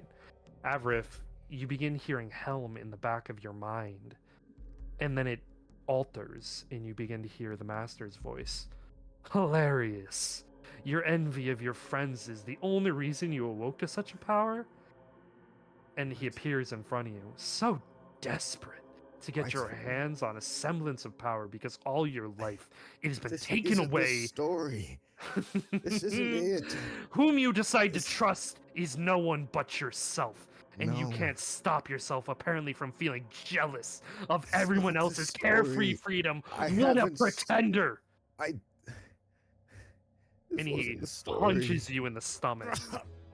And you begin falling onto your back onto the ground, and you land on a rocky crag-like ground. The sky above you is an endless vastness of He's just gonna have stars. tears rolling down his face. However, if you're laying on the ground and you This see isn't the creatures story. you've never seen before flying in the distance, and you look over and the master is laying beside you on the ground, and he says, "What is your best trait? Humility? No. Charity? Please. Chastity? Huh, No, I none know, of tough those. guess. Perhaps temperance. I guess maybe I'm wrong again." And he stands up and he puts his What about arms out love? and he takes a deep breath. I would say my virtue without a doubt is true diligence. But I know you don't know what that's like. Oh, it's One a so good full virtue of to have. himself, so sure that he alone can handle a situation. I'll give you What a story hint, do you see? Avarith. Pride is the downfall of humanity. I don't see what you see. I don't know what you see. If you don't move, Avarith, you will be eaten. I was gonna try to get up then. You cannot move, and this creature comes out from under the ground and swallows you whole. You feel the teeth piercing into your flesh, being chewed alive, swallowed. and digested in mere moments. A moment passes, and you hear, "If you don't move, Avrif, you will be eaten." What? It's I'm- time to move, Avrif. Tick tock. You move if you want. I will try to roll. You roll over out of the way. Can I and roll to him? You can, and as can I you protect do, him? you can certainly try. As you do, the creature comes out and misses biting you this time. We gotta move. You're laying here too. We have to go. You'll get eaten too. Hey, come on. He's gonna try to like stand up and grab his hand. Tell we me, can run. Avrif, are you a trustworthy person? I'll give You you an said answer, and the hint that. is no. I Not yet. what? And you realize you're still laying on the ground. I And the master reaches down and he picks you up and puts you on your feet. He spins you around. I am someone who believes in honesty and loyalty as fundamental Yes. pillars of life. Those who are As- not trustworthy, Avarif, are capable of betraying their allies as well as They harming shouldn't them. betray them. Exactly, and yet you still lie. And those who lie are What? harmful for betrayal. And we I have don't- seen firsthand what your actions and consequences have been. I am ultimately unwilling to keep those type of people by my side. Just And I can wait. feel your confusion, Flair. No. And he looks up and turns at you, Flair. Master. And he appears next to you and puts his hand on your shoulder. There is a plan for the one that occupies your mind when I say this. Be at ease and sit Please, down. please. I would never allow Master, anyone please. to harm you, your family, or friends as long as I draw breath. Can Avarith hear this? You cannot hear them. Okay. And he says to you, Flair, as he cups your face, all I ask in return is your confidence, and you have done nothing but give it to me. Please continue to believe. Master, please. And he picks up the chair Even and he sits hurt it him. down, and he walks you over to the chair and says, believe in me. Please don't hurt him. Believe. Cease your tears. It will be all right. Tell me, as sound returns, I do think the circumstance such as this deserves a reward, and I have caused you great harm, Flair, already. And he rubs your cheek. What is it that you most desire? If it be within my power, I will grant it to you. With sound being back, can Avarith hear this or no? You can. Okay. A conversation with one who is past, Flair. A glimpse to the future, a glimpse to the past. Perhaps the very life of the one who you detest the most. What? I just. Rinko would be dead right now. Where were you then? Tell me, Avarith's Flair. gonna like regain his composure. Your feet have this begin power. sinking into You the have ground, Avarith. Am I like As slow you- or fast? You are stinking fast into the ground. I have more to tell. He's just Yeah, gonna go in the and you ground. go under. I. It will be Um, all right, Flair. It will if be I- all right. If Tell we me. just. If we just dealt with her, everything would go away. And Master, I Take a need breath. him. He knows Take a things. breath. Are you okay? I don't like seeing people be hurt. I understand, and I know that this is hard for you. But just know that this is necessary, and I would not be doing something unless it was. Avarith has not recognized who this person was, right? You have not. Okay. I don't think he deserves this. Flair, it will be Sorry. all right. I am We doing just- what is necessary, and sometimes things need to be done to achieve our goals. And I know that it is hard to understand. But I will not allow him to lie to us. Is the Look at- sending stone working here, or because I don't have my armor, I can't? You cannot utilize it in this Okay. current moment. You're like underground, literally Okay. suffocating. Gotcha. All right. Very cool. He'll talk now. I know he will. We just, if we can just try and get Flair. him to talk first. Flair. Flair, So, allow me to finish what I've started. It will be all right. Do not fret. Do not worry. Rinko is distraught right now. Look at her. And Rinko's eyes look dead inside. Like her heart has been shattered. How can I not? When she looks Maybe- like that. maybe he didn't know. Maybe he didn't realize. Maybe it was her. No, Maybe she. it was him. And I will prove it to you. Can you? Yes. Because I already see it. And I will give you a glimpse. And he puts his hand on your forehead, and your eyes begin glowing purple, and you can see into the ground the curse. What is that? That, Flair, that is the curse. That is what is forcing women to fall for him, whether he does so willingly or otherwise. But I mean, it never worked on me. I don't think. And I intend to remove it permanently. Is Not his life, the curse. Do is not this the worry. way? This is the way. But if Amber's he's just fucking cursed, sitting there on the ground. Yep. if he's cursed, sir, maybe he didn't realize it. It could have been the headmistress could have cursed him too. He did. Look clear, Flair. You can see them.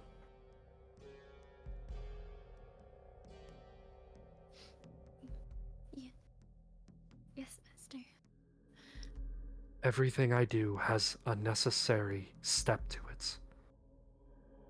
I would not be doing something so cruel to somebody if I didn't have a reason. He needs to know, Flair. This is the only way to make him see the truth. And once he does, all will be better.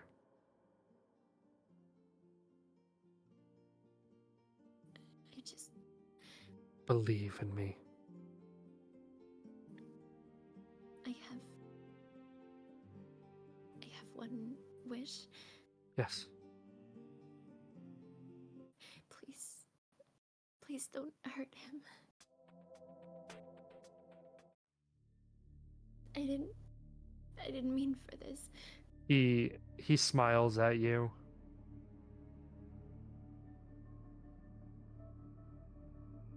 I can promise that at the end of all of this,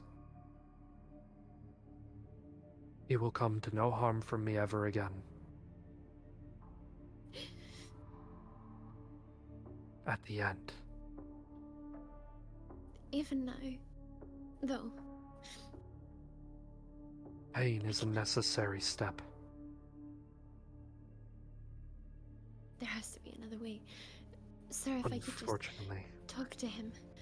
no. It will be all right, Flair.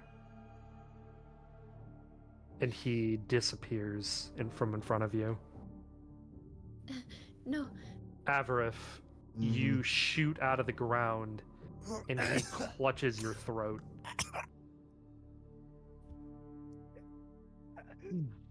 Flair's gonna start beating on the wall The again. wall, and silence comes back over the area once again. There is a plan, and I do think the circumstances have reached their crescendo. No? There's a plan you don't know.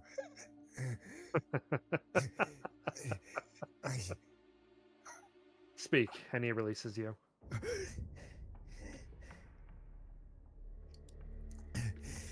You said the mistress. Did you mean the headmistress? And what do you know of her? I know that she's cruel, and her ways are wicked. I know she'll do anything just to reach what she needs, and cruelty above all. Well, she'll do it. She was gonna kill Dane. You don't know and anything Rinko. about cruelty. Let me show you. No, And no. in an instant, you feel a gripping on the back of your neck as you're lifted up, and you feel a bam right in the back of your spine. So you never did answer me. Perhaps you won't, which is okay. But I still do need to punish you for toying with the heart of those close to me. And he What do you hits mean you toying again. with them? You take 35 damage, Avrif. Oh my god.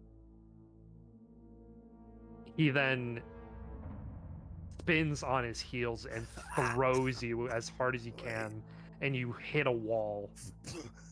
You take 15 more damage. Oh no. In the same moment, yes, Flair. Can Flair try and like run to Rinko and she's like shaking her? You She's like, can. No noise is coming out of your mouth though. oh fuck. While you were shaking Rinko, you see sort of her eyes come back to focus, and you see tears falling from her eyes, and you Flair- can't hear Rinko's voice, but she's saying, "I'm sorry, I'm sorry, I'm sorry, I'm sorry."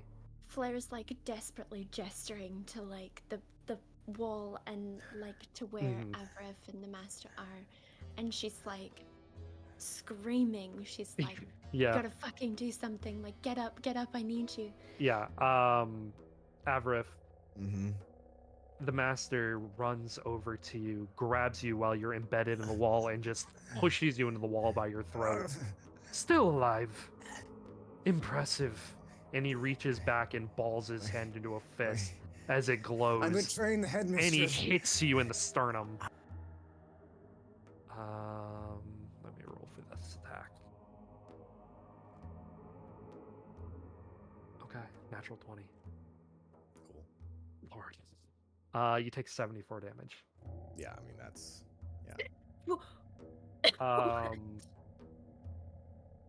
I think that kills you. As the life is drained from you, Avrif, being killed, you begin floating in a sea of nothingness. And you hear a voice. Did I tell you that you could die? And air surges back into you. You can go back to full health. Oh my god. You are This still is pinned so much against the trauma. wall. How do I revive? You should just be able to. I think it says like go back to 1 HP or something. If you click on your hit points. I think there's a revive to full HP one. Yeah. Oh, I had to like hit the fail. Okay, revive. Yeah, the yeah, store. yeah. Okay, there we Yeah. go. Okay, There you go. there we go. Back to full health. Am I back at the wall? You are still on the wall. He's still pinning you, and air surges back in. Allow me to introduce myself, Avrif, because I never did, and I'm so sorry. My name is Kinben E. Whitlock. I am the master, and you are in my domain, for which there is no escape. Kin lifts you off of the wall, pushing you further up into it. Rocks begin piercing your back, and he turns and slams you into the ground. There is no deceit that led you here, and do not blame Flair and Rinko. I wouldn't Anything dare. I've shown or said to you, I genuinely assist you if you wanted to come back to be a better person. But things will change from Is he on here his stomach? on. You are on your back. On my back, okay.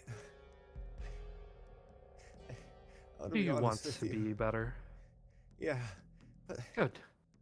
Then now will be your opponent. what? Your goal is survival.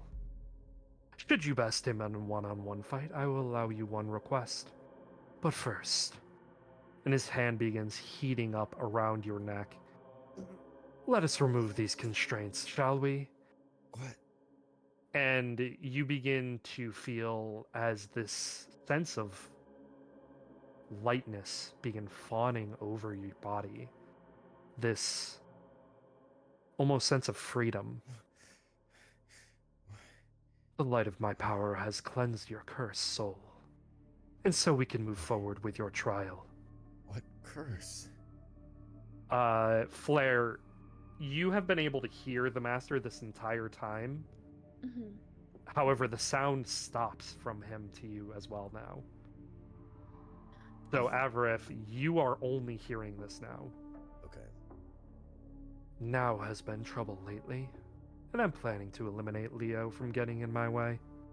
That's a You and good your idea. friends are the perfect fillers over them. Now, it would be prudent to prove your worth and not die. But should you live, I will mold you into something you are far better than what you are now. And he begins to push you into the ground. A failure who is being used by the perfect prince upon his throne of lies. We will cleanse the world, Avarith, and make it beautiful, for that is her will. That Wait, is he what still I my neck? follow. He is pushing you by your chest. Okay. I will guide you Can we from talk at her least on once? to a better life. Do you accept? So just to clarify, is he talking about the headmistress? You don't know. Oh fuck.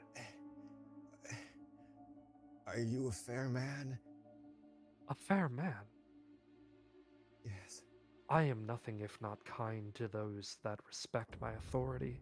I will lead us to a prosperous future. I will lead us to what is right and what is wrong. You follow one who would take over and dominate our world under the guise of assistance of I will leave when things are good and ready. You believe the What did he say lies. his name was?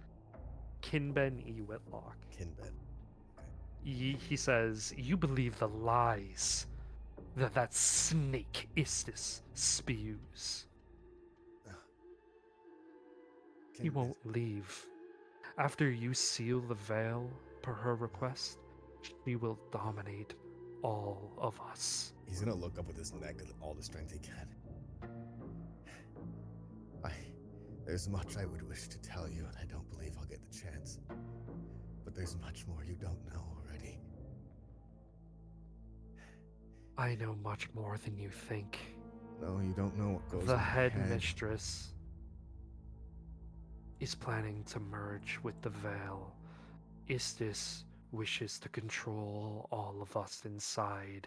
Ophelia wishes to release the veil and allow demons takes to one take deep full breath. reign. What goes what about inside me? your mind does not currently matter. What Yes, it does. matters is humanity's future, and that is my goal. And yet we're the ones shaping it. Do you accept or not? No strings attached. Can you promise that?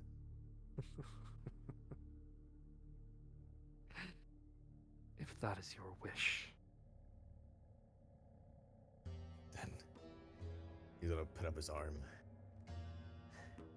I'm sure we'll have one great conversation then. I'm looking forward to it. And he reaches into his back pocket and pulls out an Ambrose necklace. And he puts it on the base of your hand, Avarith. Do I know what this is? It looks exactly like the necklace that Cinna was in. Oh, fuck. Can I whip around my hand, put it away? No, because as soon as he places it on your hand, he says, "Defeat now, and we will have your conversation, and we will have your wish granted. You have until the end of the weekend, which should give you about 7 months. Did Let us give you some did power. you How mean about to it?" kill her too? He pauses. Kill who? The one you trapped inside this necklace. Did you mean for her to be dead? The intention was never for her to die. Why didn't you help her? Because she was not ready for the truth.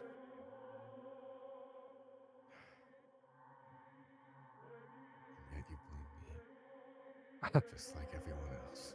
I do not blame you, Avarif, and we will have this discussion. See you in 7 months.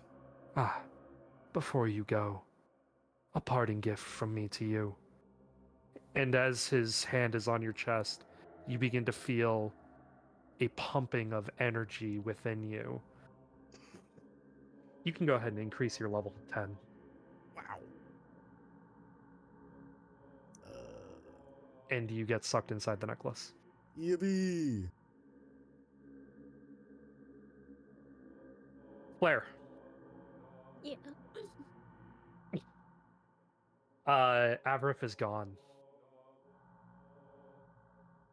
Inside the necklace. You don't remember why you were crying, why you were screaming. You don't remember why you came into this domain. You don't know why you're on a platform. You don't know what the master is doing. Is this platform in the dark? I mean, it is pretty dark out, yeah. I mean, you're in an endless expanse of space. And she has been stuck in a small confined platform area. Yeah, I mean, you don't know why you're there. It doesn't feel constraining to you at all, though. It doesn't feel triggering to you, weirdly enough. Flair has sunk into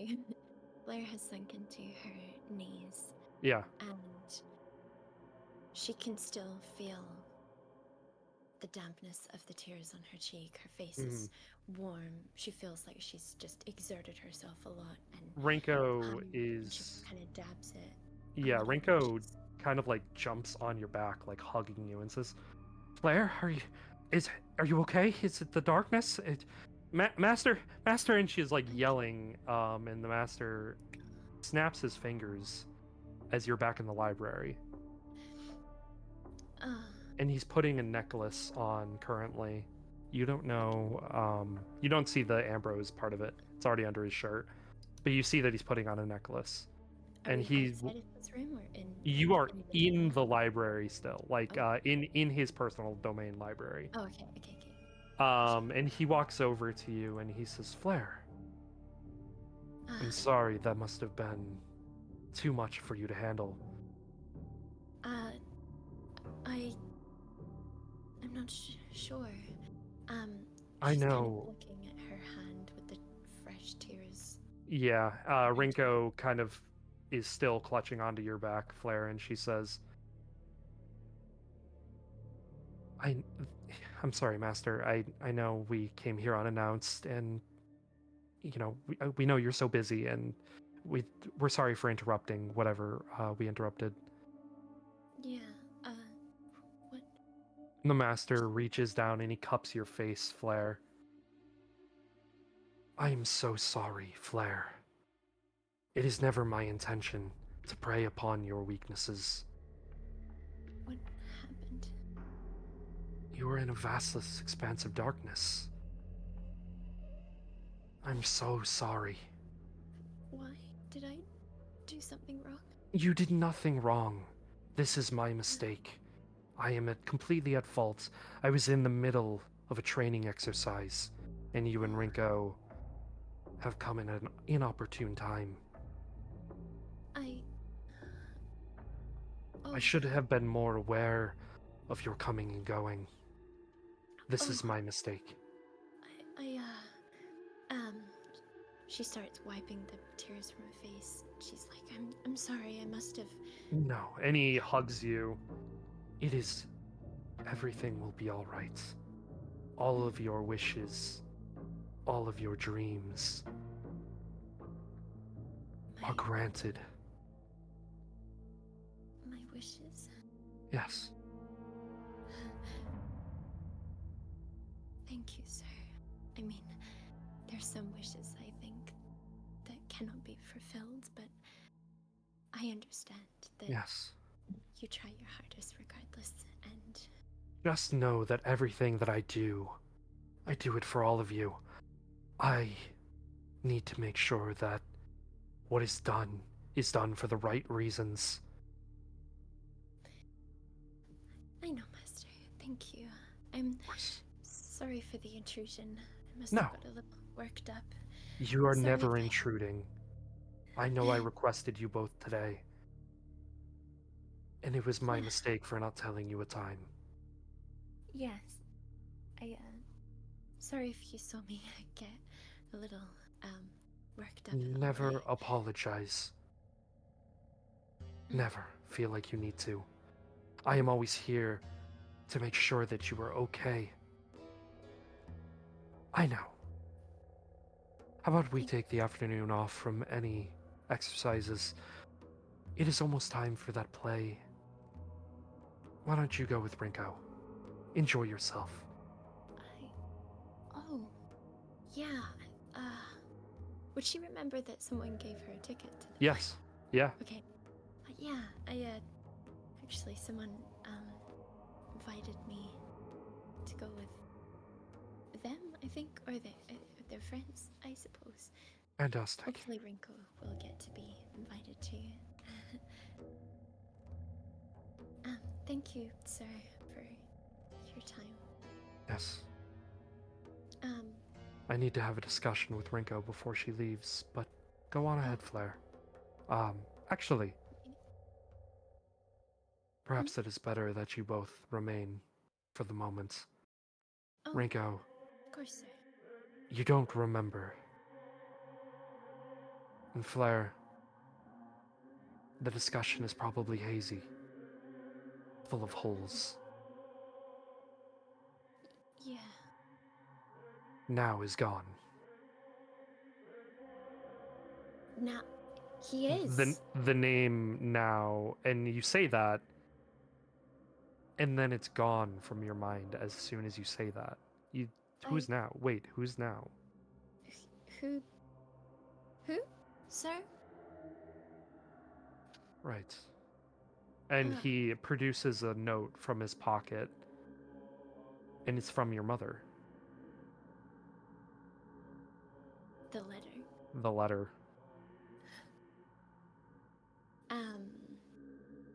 And as you go back over the letter as he hands it to you, he says, now produced this letter to me from your mother before I sent him away.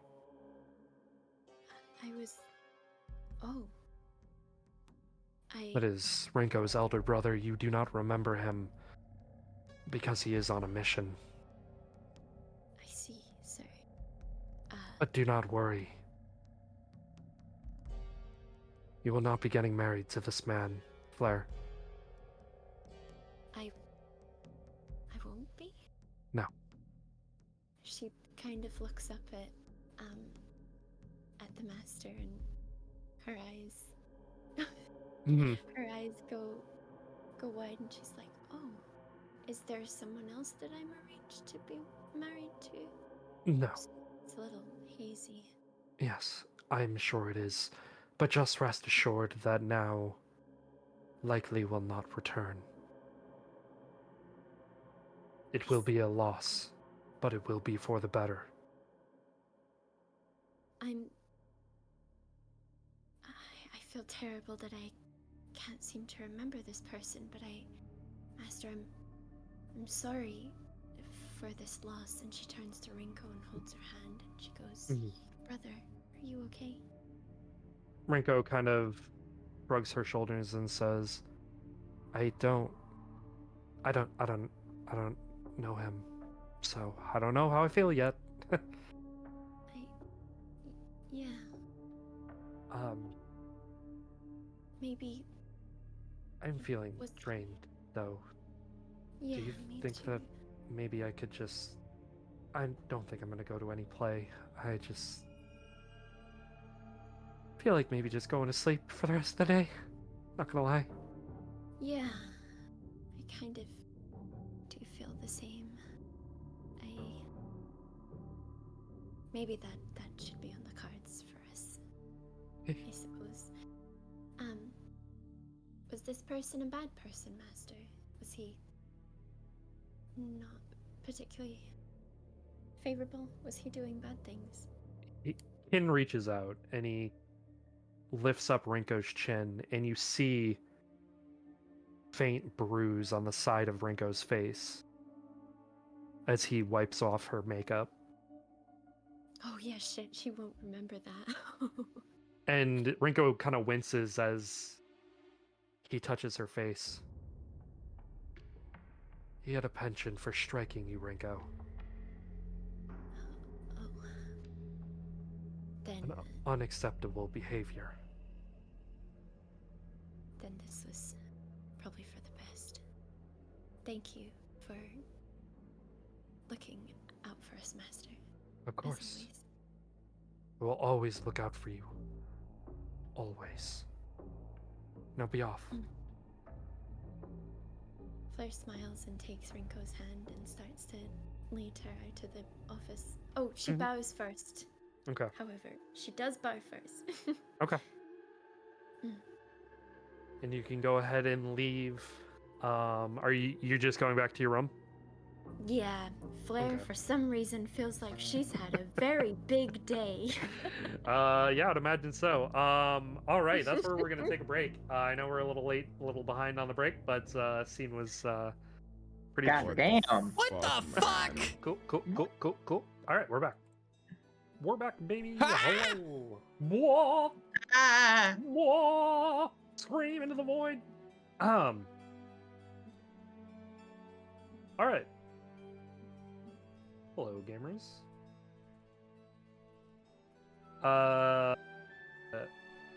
So who's Avarith?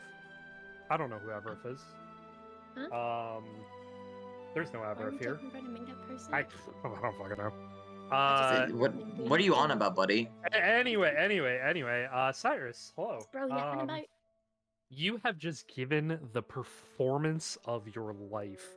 You looked out into the crowd, you see Ionos exactly where you where she told you she was sitting. You see Sho sitting next to her. He also looks pleased with your performance. You see Scent and Bernie all the way in the back of the auditorium. You see Claudia in the auditorium, you know, seeing your friends. You're not, you know, exactly close friends, but you see everybody. It's warming, and the applause for your performance as Bleeg has skyrocketed as you just feel like you put all of your emotions that you've been feeling into this.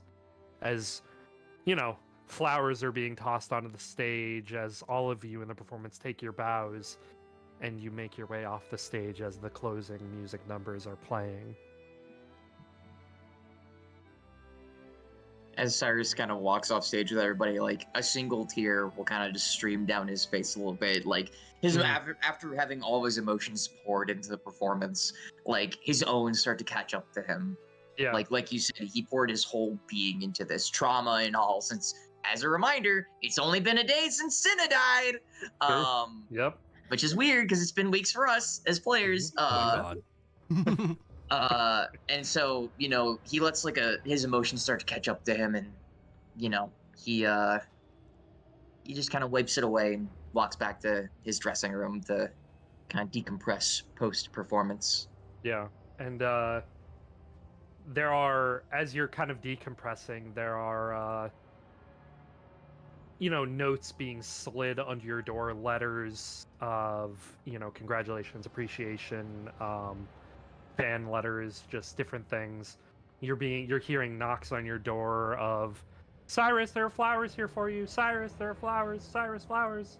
Of just an endless stream, and you're starting to realize that that performance was really that damn good. And that's what happens when you roll over fucking 20 on both the first and second half of the performance. For reference, viewers, we did these rolls when we thought we were gonna get through Saturday, and I wasn't gonna be here, but things changed. So I rolled a 21, and then I think it was a 23. Something like that. For Yeah, it was insane. my performance checks. So yeah, it was kind of insane, and yeah. So Cyrus fucking killed it, apparently. I imagine Cyrus is just kind of sitting there in his seat, kind of letting everything, just processing, decompressing, and then he keeps hearing that, and I think after like whatever, like the 10th time somebody's like, oh, there's flowers here for you, he's going to go, wait, the fuck? Flowers? That many? Like, shit. Was it really that good? And he's just gonna like put his head into his hand and just kind of like rack his brain and like think to himself, I just did what I did during rehearsal. Like I didn't do anything different, I don't think. It felt oddly therapeutic, but I just did my best, I guess. Yeah, and as you kind of like open the door, you just see mountains of just like flowers and stuff like that. Just congratulations, keep it up, keep going, all that other kind of stuff. And Cyrus will kind of like shimmy his way around like all the gifts to look at them and, you know, like take a look at the notes. Can I just do like an investigation check just to see if there's any notes that stand out from this pile of gifts? Yeah. All right, cool. Do it. That's a 13. Nothing crazy stands out. You do see a actually,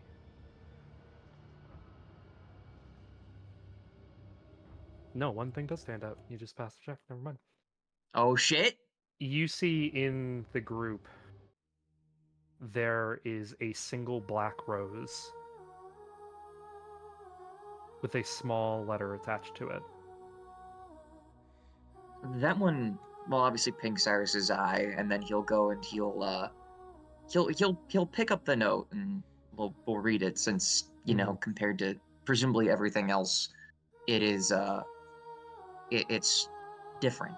It's not your usual sort of gift you'd give to somebody post performance. You open it up and it reads, let me put it in your notes. Ooh. Didn't make a full doc for this one, but it's That's just totally fine. It's just a short letter. Sure. I'll read it out loud for everybody too. Give me just a moment.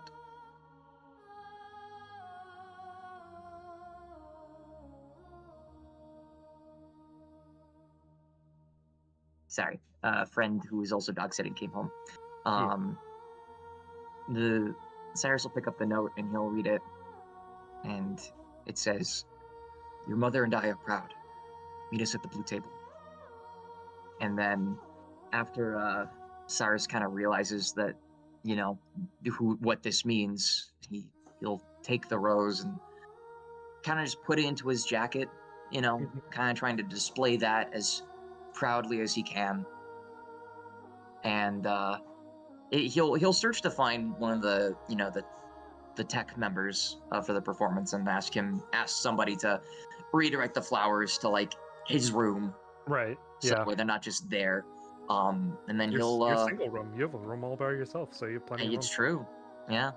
And then he will you know, proceed to leave backstage, you know, and start making his way towards the blue table.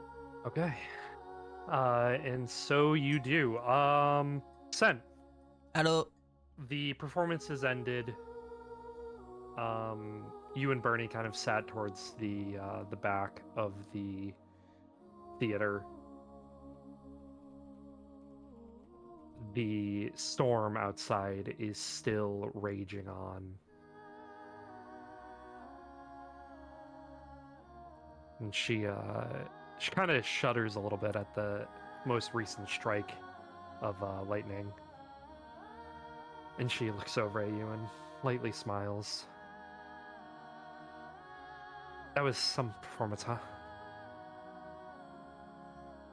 That was fantastic. It was great. It was fantastic. You did a great job. Great job. I can't talk today. He's still like just in awe. Like he's been watching him perform this for the past weeks and weeks and weeks and practicing and everything, and just that was something that he'd never seen from Cyrus until today. Superb, yeah. A nice cleanser from everything that happened. And he just kind of like notices her shuddering and just kind of like wraps his jacket around her. Yeah, as you do, she kind of lightly smiles again, and she just says, I've never liked storms. Huh. Sorry. They have a hidden beauty to them as well, though. They can be terrifying for sure. But Beauty. All I can seem to do is be a scared little girl when I'm around them. You respect the storm will respect you. Just take care of each other, and you'll be fine. You say so. And she just takes a breath as she kind of stands up, still holding your jacket around her. Well, I guess I'm gonna go back to work. I don't really know what I'm gonna do with the rest of my day. Did she tell you to take the day off? Yeah, but I don't really know what I want to do with the rest of my day. I just... Come on, Bernie. He doesn't say anything. He just grabs her hand and starts walking into the city. Huh? But it's raining out. Told you to dress for the weather. Oh, jeez. And she, like, throws you because she has your jacket on. She, like, throws the hood over her head. Claudia. Flair never showed up. You ended up watching the performance by yourself.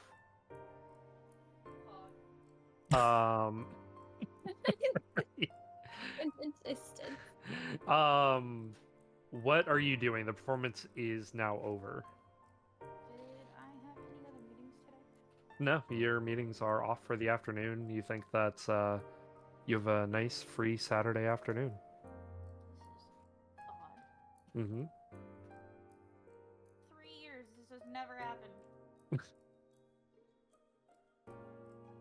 What do I do? What do you do? I don't know. I don't know what to do. Claudia stands there and has an existential crisis. Honestly, yeah, that probably is gonna be what happens. As the crowd of people start exiting the theater, there are mumblings about, a theater after party. You see people going off into the academic city. People going back to their day-to-day activities, but you know that you have your afternoon clear.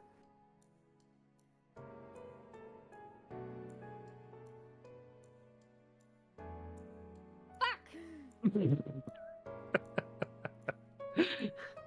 Claudia screams into the void. We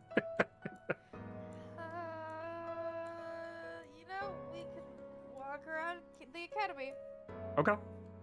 Just go to stroll. Yep, that. Yep.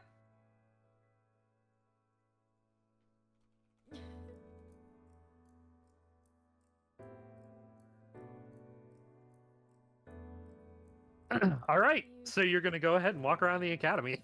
Yeah, what do you make the woman who's always do something do when she's not doing anything? That's a good question. All right. So you can go ahead and go do that. Cyrus. We'll go back Hi, to you. hello. Hello, hi, hello. You make your way out into the academic city. You're going right to the blue table. Yeah, I'm Okay. gonna make my way to the blue table. Do I like notice like anybody I know along the way? Like, does Selena try to find me at all or anything like that? You don't find Selena. There's a lot of people. So it'd be like you would have to actively look for her. Okay. I'll do a perception check as I'm leaving just to see if I can't find her, since I did tell her to meet me afterwards. Yeah, go for it. Cool. That's a 10. Okay, yeah, you don't find her. Cool. Yeah. Even with my passive, I'm sure I probably would be able to find her. Okay. Yeah, no, you are unable to find Selena. You're also unsure if she is actively looking for you or if she got caught up in the storm out in the city. You don't Sure. know. Is it actively still raining, or is it raining during the It performance? is very much still raining. It looks like it is storming pretty hard outside right now. Okay, yeah. Cyrus didn't bring an umbrella with him, so he's just gonna kind of run to the blue table then. Okay, very good. Sen, what is your heading out in the city? Thanks a latte. Okay, you begin heading to Thanks a Latte. Perfect. All right. So you make it to the blue table, Cyrus. And you kind of, you run in, you shake your coat off, drenched in water. A waitress walks over to you, hands you a towel, and says, "Crazy storm out there, huh?" Yeah, you're telling me. Been a long I time was, since we had something that wild around here. Oh, rain's not super common? Oh, well, no, rain is, but these kind of thunderstorms, we ain't seen these in years. Gotcha. Well, hopefully it passes fast enough. Mhm. I'm supposed to be meeting 2 people here. Oh, let me check. Cyrus, right? You Cyrus? Yeah, Yeah, that's me. just head back down that way. There's a lovely looking couple that just asked for a table. Great. And then Cyrus will, before he heads off, he'll take the towel and just, like, dry himself off as best he can. He'll, like, make sure he looks as presentable as possible. Mm-hmm. He'll, like, take his jacket off, kind of, like, shake it. Get all as much water out of there and then put it on his arm. Like, grab the rose and kind of, like, just hold it in his hand. And, brush himself off with his free hand. And take a big, deep breath in. And then start walking towards where he was directed to go. Okay. So, you begin walking and you notice there is a dark-haired man sitting at the table alone that you were directed to. You go ahead and approach, and as you do, you round the corner and you hear Cyrus from behind you. Cyrus will turn around. Then, not like turn, like spin on his heels, but he'll regularly, just how people just look around. He'd like look over his shoulder, then fully turn. At first, you don't recognize her. Usually, when she is in public, she wears very auspicious clothing, jewelry, things that cover her face. Bright makeup on, but right now she looks very low-key, very home style. She's wearing just a simple home outfit, not too dissimilar from like what you would wear on a random weekend. Mm. And she smiles warmly at you, her long black hair kind of done into braids.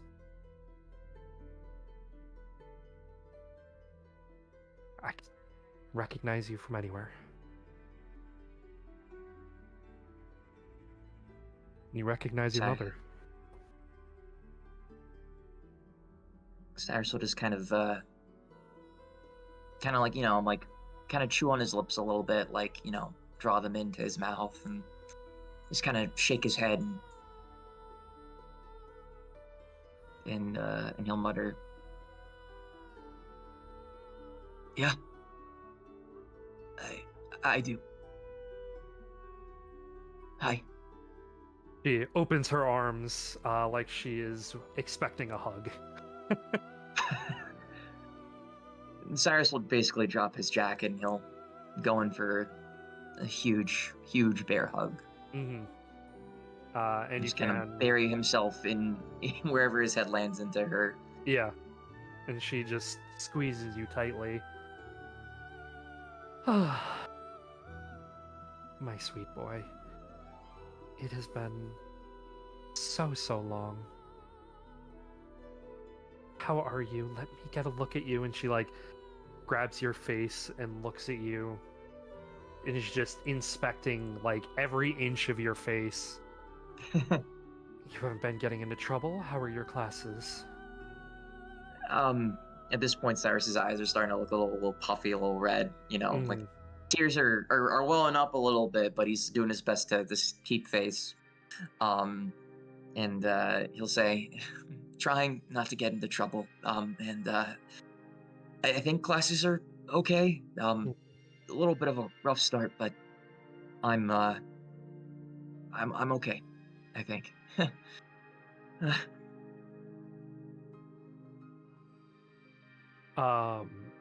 And she smiles and she says, "I'll bet Noah's gonna flip that we came early, but it'll be fine. I wanted to just come and spend extra time with you, so Ferdinand and I ran away." Cyrus, after hearing that, is just gonna like, his eyes are gonna like bug out. He's like, "You ran away? Huh?" That is like, I'm already shocked enough that you guys are here, but you ran away? Fine. We didn't get caught on the road. Please. You think we're that inept? Just because I'm the Pontifex doesn't mean that I'm not capable. But Cyrus is just gonna take a big deep breath in, and then he's just gonna let it out and just go. And plus, You know what? Ferdinand was with me the whole time, so everything is fine. And now you're here, and now I can find your sister and reprimand her. So all is good. We reprimand her? She has not written me a letter or come home in 3 years. Oh, yeah, that's right. Forgot about that. Of course I'm going to reprimand that girl. How disrespectful. And I'm sitting here worried sick about her. And she doesn't have the decency to do that? There's a lot that's been going on. I think you could take it a little bit easier on her. Don't you worry, I'm not going to be hard on her. And she grabs you by the hand and says, "Come, let us sit with your father." Yeah, that'd be nice. You walk over to the table and you see sitting there sipping a cup of tea is Ferdinand Blackwood. "Look who I found, Ferdinand, waiting for us right over here." And Ferdinand puts his cup down and says, "Yes, I did hear your conversation just now. I'm not deaf." Cyrus will let out a little chortle. He'll be like, "It is good to see you." "Likewise, Cardinal Black. Sorry. Dad." Please. Have things changed between us so much in such a short amount of time? Yeah. I mean, It feels like it has and hasn't. It's good to see you. Likewise. Now, your mother and I. Obviously, we're ahead of a schedule. Yeah, very much so. We will be in town through the Fire Festival, as planned. Don't feel like you need to babysit us or spend every waking moment by our side, but just know that we are here should you wish to spend time with your family. And he takes a sip of his drink. You know, I know you are a busy boy, and I do not wish to intrude. And it's not often I get to have both my mom and my dad together. So, why don't we, just cherish the time we have before we have to go back to the status quo. The monotony of daily life, yes. I think, a nice family dinner or an excursion is on the agenda. No, very well. We'll make sure that it is a safe excursion. And he looks at Ionos. And she just kind of like is drinking her coffee and she just says, "What? Me? Oh, right. Well, I'm not anything right now." And she doesn't like finish this drinking her cup. And Cyrus will just start cackling, just like. I see where Ionos gets a lot of her mannerisms from. She looks over at you and says, "Spending time with your sister recently, huh?" Yeah. As much as I can. Good. So yeah. Is Cyrus still standing at the table, or did we just assume you went to go sit? Yeah, you're sitting. Yeah, if you want to sit, cool. you sit. Yeah. Yeah. Cyrus is gonna. He's gonna get up for a second. He's gonna be like, so, Dad, could you get up for a second? He stands up. Yes. And Cyrus is just gonna go in for really quick, just going for a hug. Mm-hmm. Yeah, he can, and he hugs you back, and he kind of ruffles your hair. It's good to see you again, son. Same. It's only fair. Mom got one, you get one too. I appreciate it. Anyways, of course. And then Cyrus will kind of like, break the hug a little bit, go back to sit down, and like that. Anyways, continue. Well, we have to meet with the headmistress before we leave, right before the fire festival. But your mother was so incensed upon spending the festival here, so we are. Well, as despite my grievances, I'm not one to look a gift horse in the mouth. So I'll take this, despite the headache my sister and I are probably going to get from a certain someone, as you know. Yes, I do believe that it would be prudent to keep a certain individual out of our hair while we are here, but as far as anybody is aware in the current moment of time, nobody knows we're here, except for you. I'll not spill the beans. Unless it is to your sister, in which case I know that. And Iona says, in which case I will be reprimanding her personally. No, she... You know what would be really funny?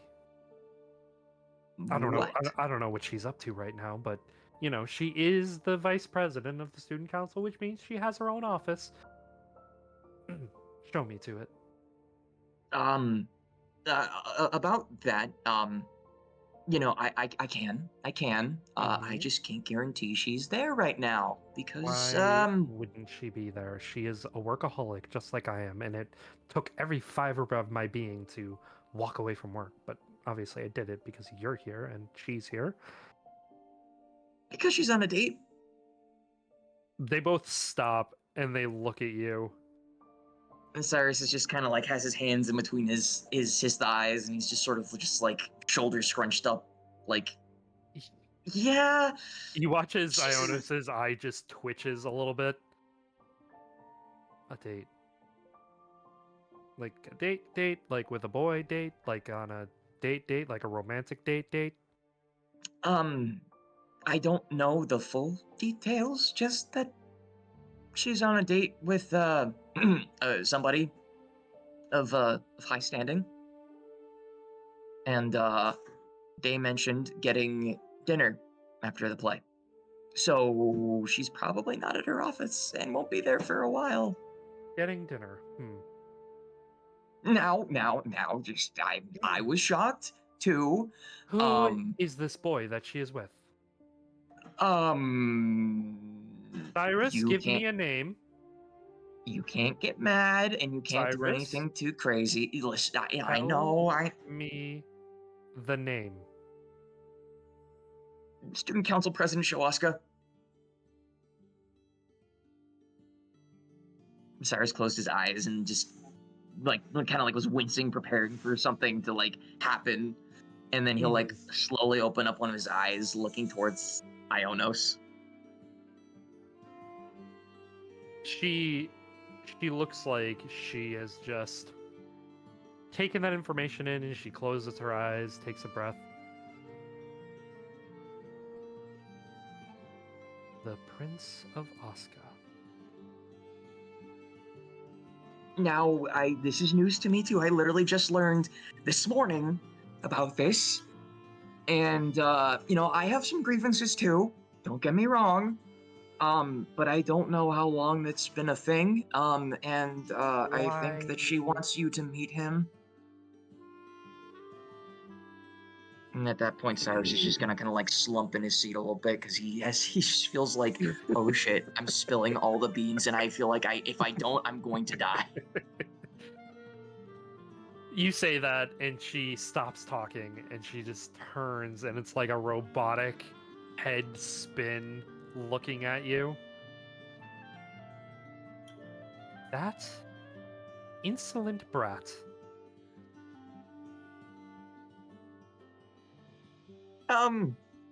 Wanted to not speak to me for 3 years, and then has the audacity to want to introduce me to the Prince of Osca, who I already know.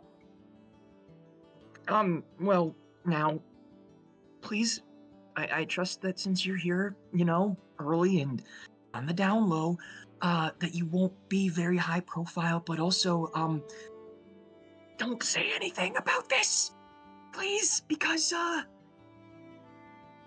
Sho has a fiance. Yes, I am aware. It is Artoria Zested. Yeah, and you know, she's a different topic because she's kind of a bitch. Yes, she is terrible as much as her father is. So, so you can't say anything Oh, I'm going to say plenty. to Ionos, right? And nobody else. And he's going to like put his hands on the table and start looking, like switching his gaze between like Cardinal Ferdinand, Blackwood and Please Ionos. send out a missive with Knight to King Blydrick. We are committing all of our funds right now to a war effort with Osca and Zested. Huh? I'm kidding. Cyrus is just gonna just take the biggest sigh of relief. But no, for real, I'm going to end their very existence if they hurt my daughter. Same. But yeah. So But I don't also know what Ionos is. Their relationship cannot exist, and I will need to end this before it gets started. Where are they eating? I don't know. Question DM, do I not know? You don't know. Okay, good. Just I thought that's what I remembered. Yeah. I don't know. It is of Yeah, I little would assume somewhere. consequence. Ferdinand, Knight can track her, yes? And Ferdinand looks at her and he says, Ionos, you expect so much from my raven. Cyrus will pipe up a little bit, and he'll be like, well, tangentially, I think Mom's right. I think Knight could find Ionos. He looks So- at you and he lightly smiles. And he says, is that so? Yes. I just would call it a gut feeling. A gut feeling. And he Yeah. he reaches over and he points at your chest where your key is around your neck, and he touches your key, and you can feel him pushing on your key. And he says, follow your gut, son. Cyrus will just kind of look down at his chest, and he'll look back up, and he'll kind of steal his gaze, eyebrows furrow a bit, and he'll give a solemn nod and say, I will, Dad. I, have you to thank. He And I will. nods. And he gets up from the table, and he reaches out his hand for Ionos, and he says, now we are going to, I guess, interrupt your sister's dinner with her date night. Can I come with you just because I don't want her to be too shocked? So, if that's okay, and also, I just want to spend more time with you. And Ionos reaches out her hand, her other free hand, for you to grab hold of it. And she says, yes, a family adventure to interrupt Ionos' date. This will be fantastic. And Cyrus will just let out a big belly laugh. That's, not the family excursion I was planning, but it's better than nothing. Mm-hmm. And then he'll grab his mom's hand. Right. And you guys head out into the night. Sen, Hi. you head out into the darkness of the storm, into Thanks to Latte.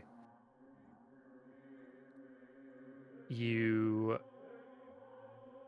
are drenched, head to toe drenched. Damn right. It is cold, it is raining, it is storming. You stop at Thanks a Latte, and you are sitting there.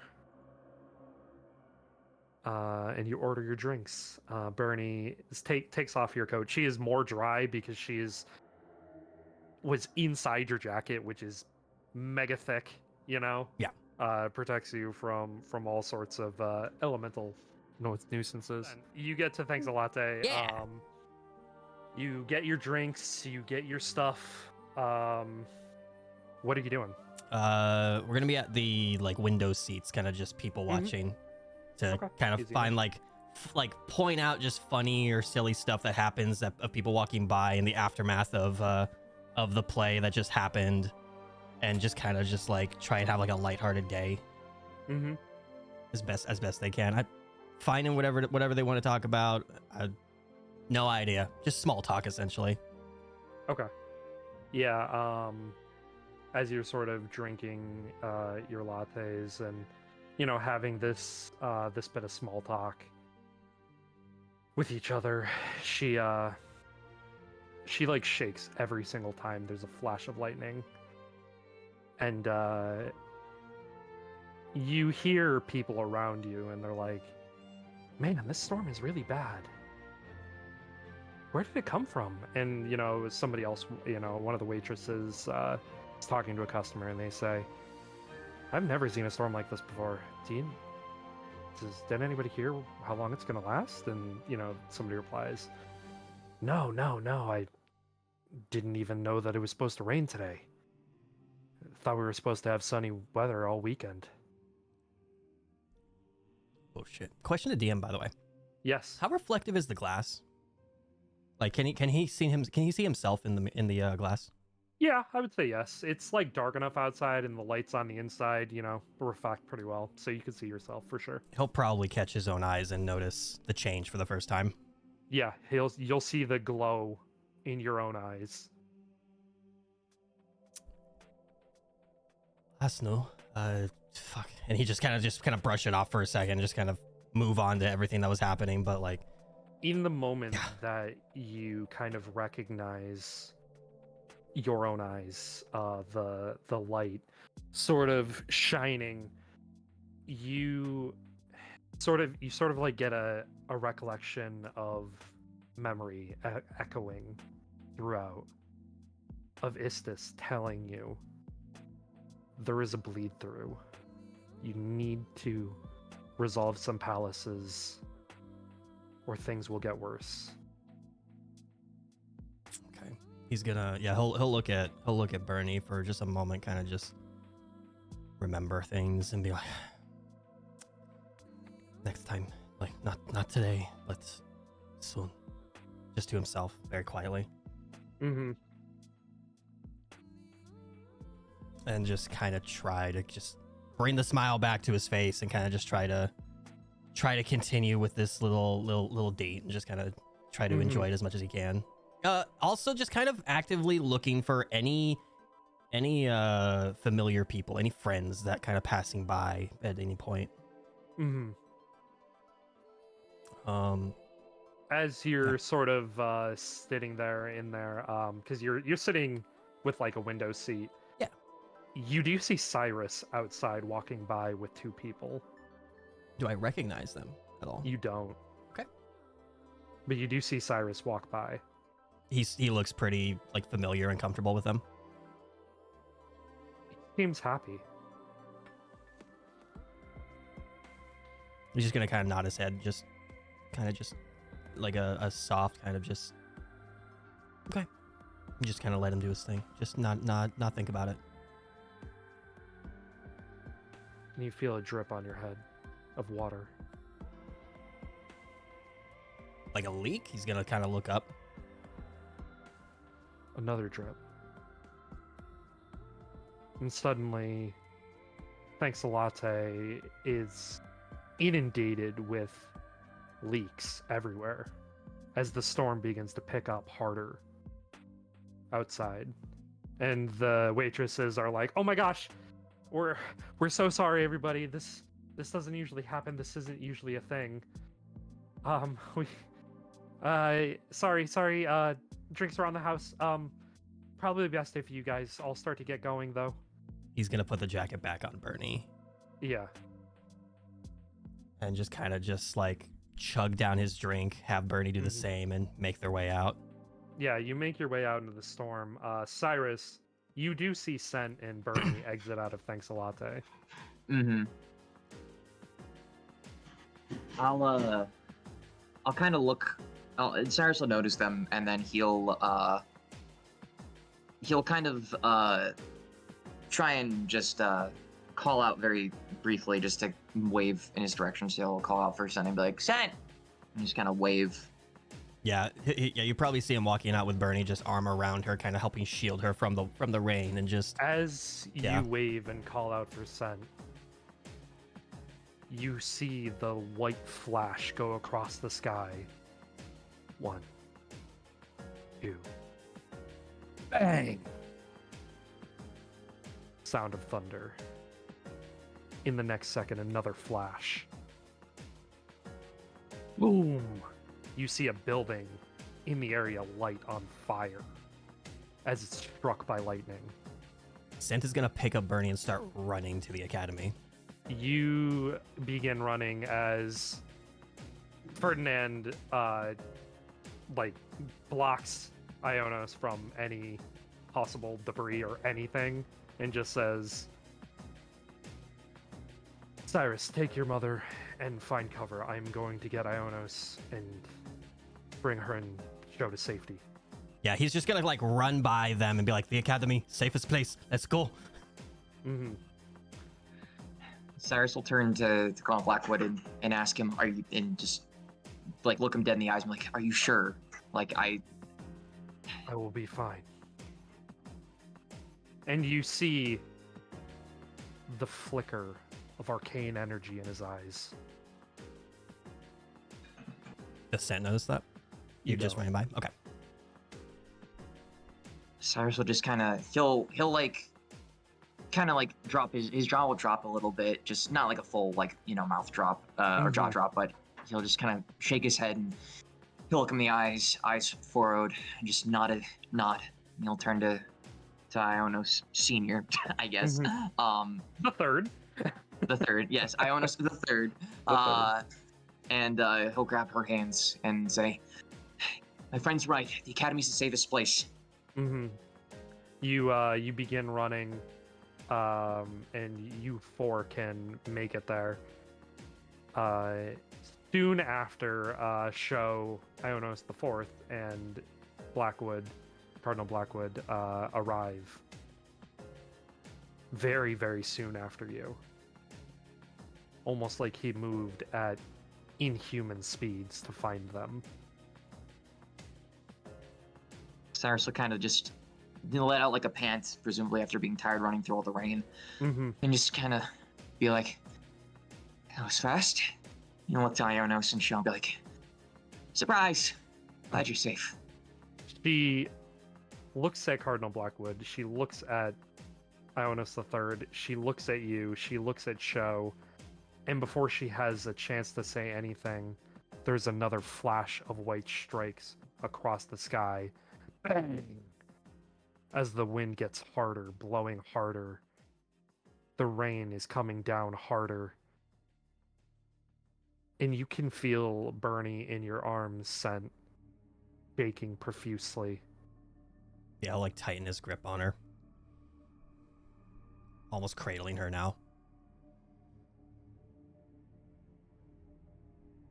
And you feel the gusts of wind, Scent, sliding under your arms, almost trying to grab a hold of Bernie herself.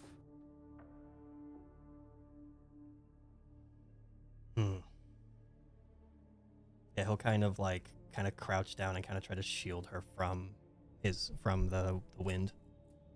Mm-hmm.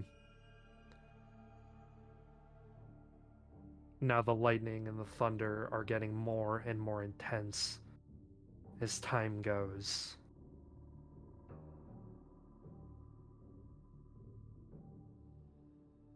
How far would we be from the academy at this point, or are we like there? You're at the academy. Okay. You guys ran all the way to the academy entrance. Okay. Yeah. Gonna try and duck inside of the academy then with everyone else.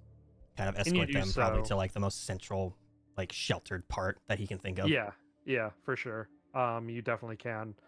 And you see there are other people starting to gather in this area. Cyrus will kind of gesture, like, just while this is tangentially happening, Cyrus is going to like gesture to everybody, his group, quote unquote, to do the same, but head more towards the direction of the student council offices, so that way they can kind of keep more of a lower profile. Yeah, you for sure can. It's still safe, if you head that way. And as you round a corner, you see Dane as he's running down the hall towards you guys. And he doesn't seem to recognize you guys, but he sees Bernie and his eyes lock in. And he stops running. Taking deep breaths, because he was just seems like he's been running for a long time. Well, you look better, Dane. Huh? Long time no see. Sorry, who are you guys? Do I know you? Literally. As soon as Cyrus hears that, he's gonna turn his head towards Scent. Like, instantly. He'll just shake his head, just as confused. No matter. Hi, and he looks down at Bernie. This is gonna sound weird, but don't worry about it. Everything will be okay. And Dane? she looks up at him, and he reaches for his neck and he rips a key off of his neck from his necklace. What are you doing? It'll be over in an Dane? instant. And he reaches down and inserts his key. Click.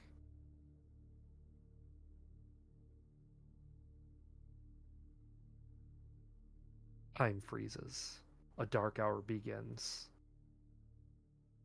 And that's where we're ending session. I knew it. See, Damn it. see. I had a theory. I had a fucking theory. Part of Cyrus was like, because Cyrus knows about Birdie's Palace was gonna be like he was gonna say to stick your key in her to like just to calm everything down or some shit like that. It was a thought, but I was like, nah. Then Dane does that shit. Bro. DM, am I first off, just question before we end all of this? Mm-hmm. Do I get put into the palace immediately? You do. Okay, so she's just floating there in midair. Yep. Tangentially, yeah. Cyrus has not gone in there. That's all I'm saying. Nope. He's never been there yet. I know. Yeah, Dane He knows of it. Okay. and then both disappear. Okay.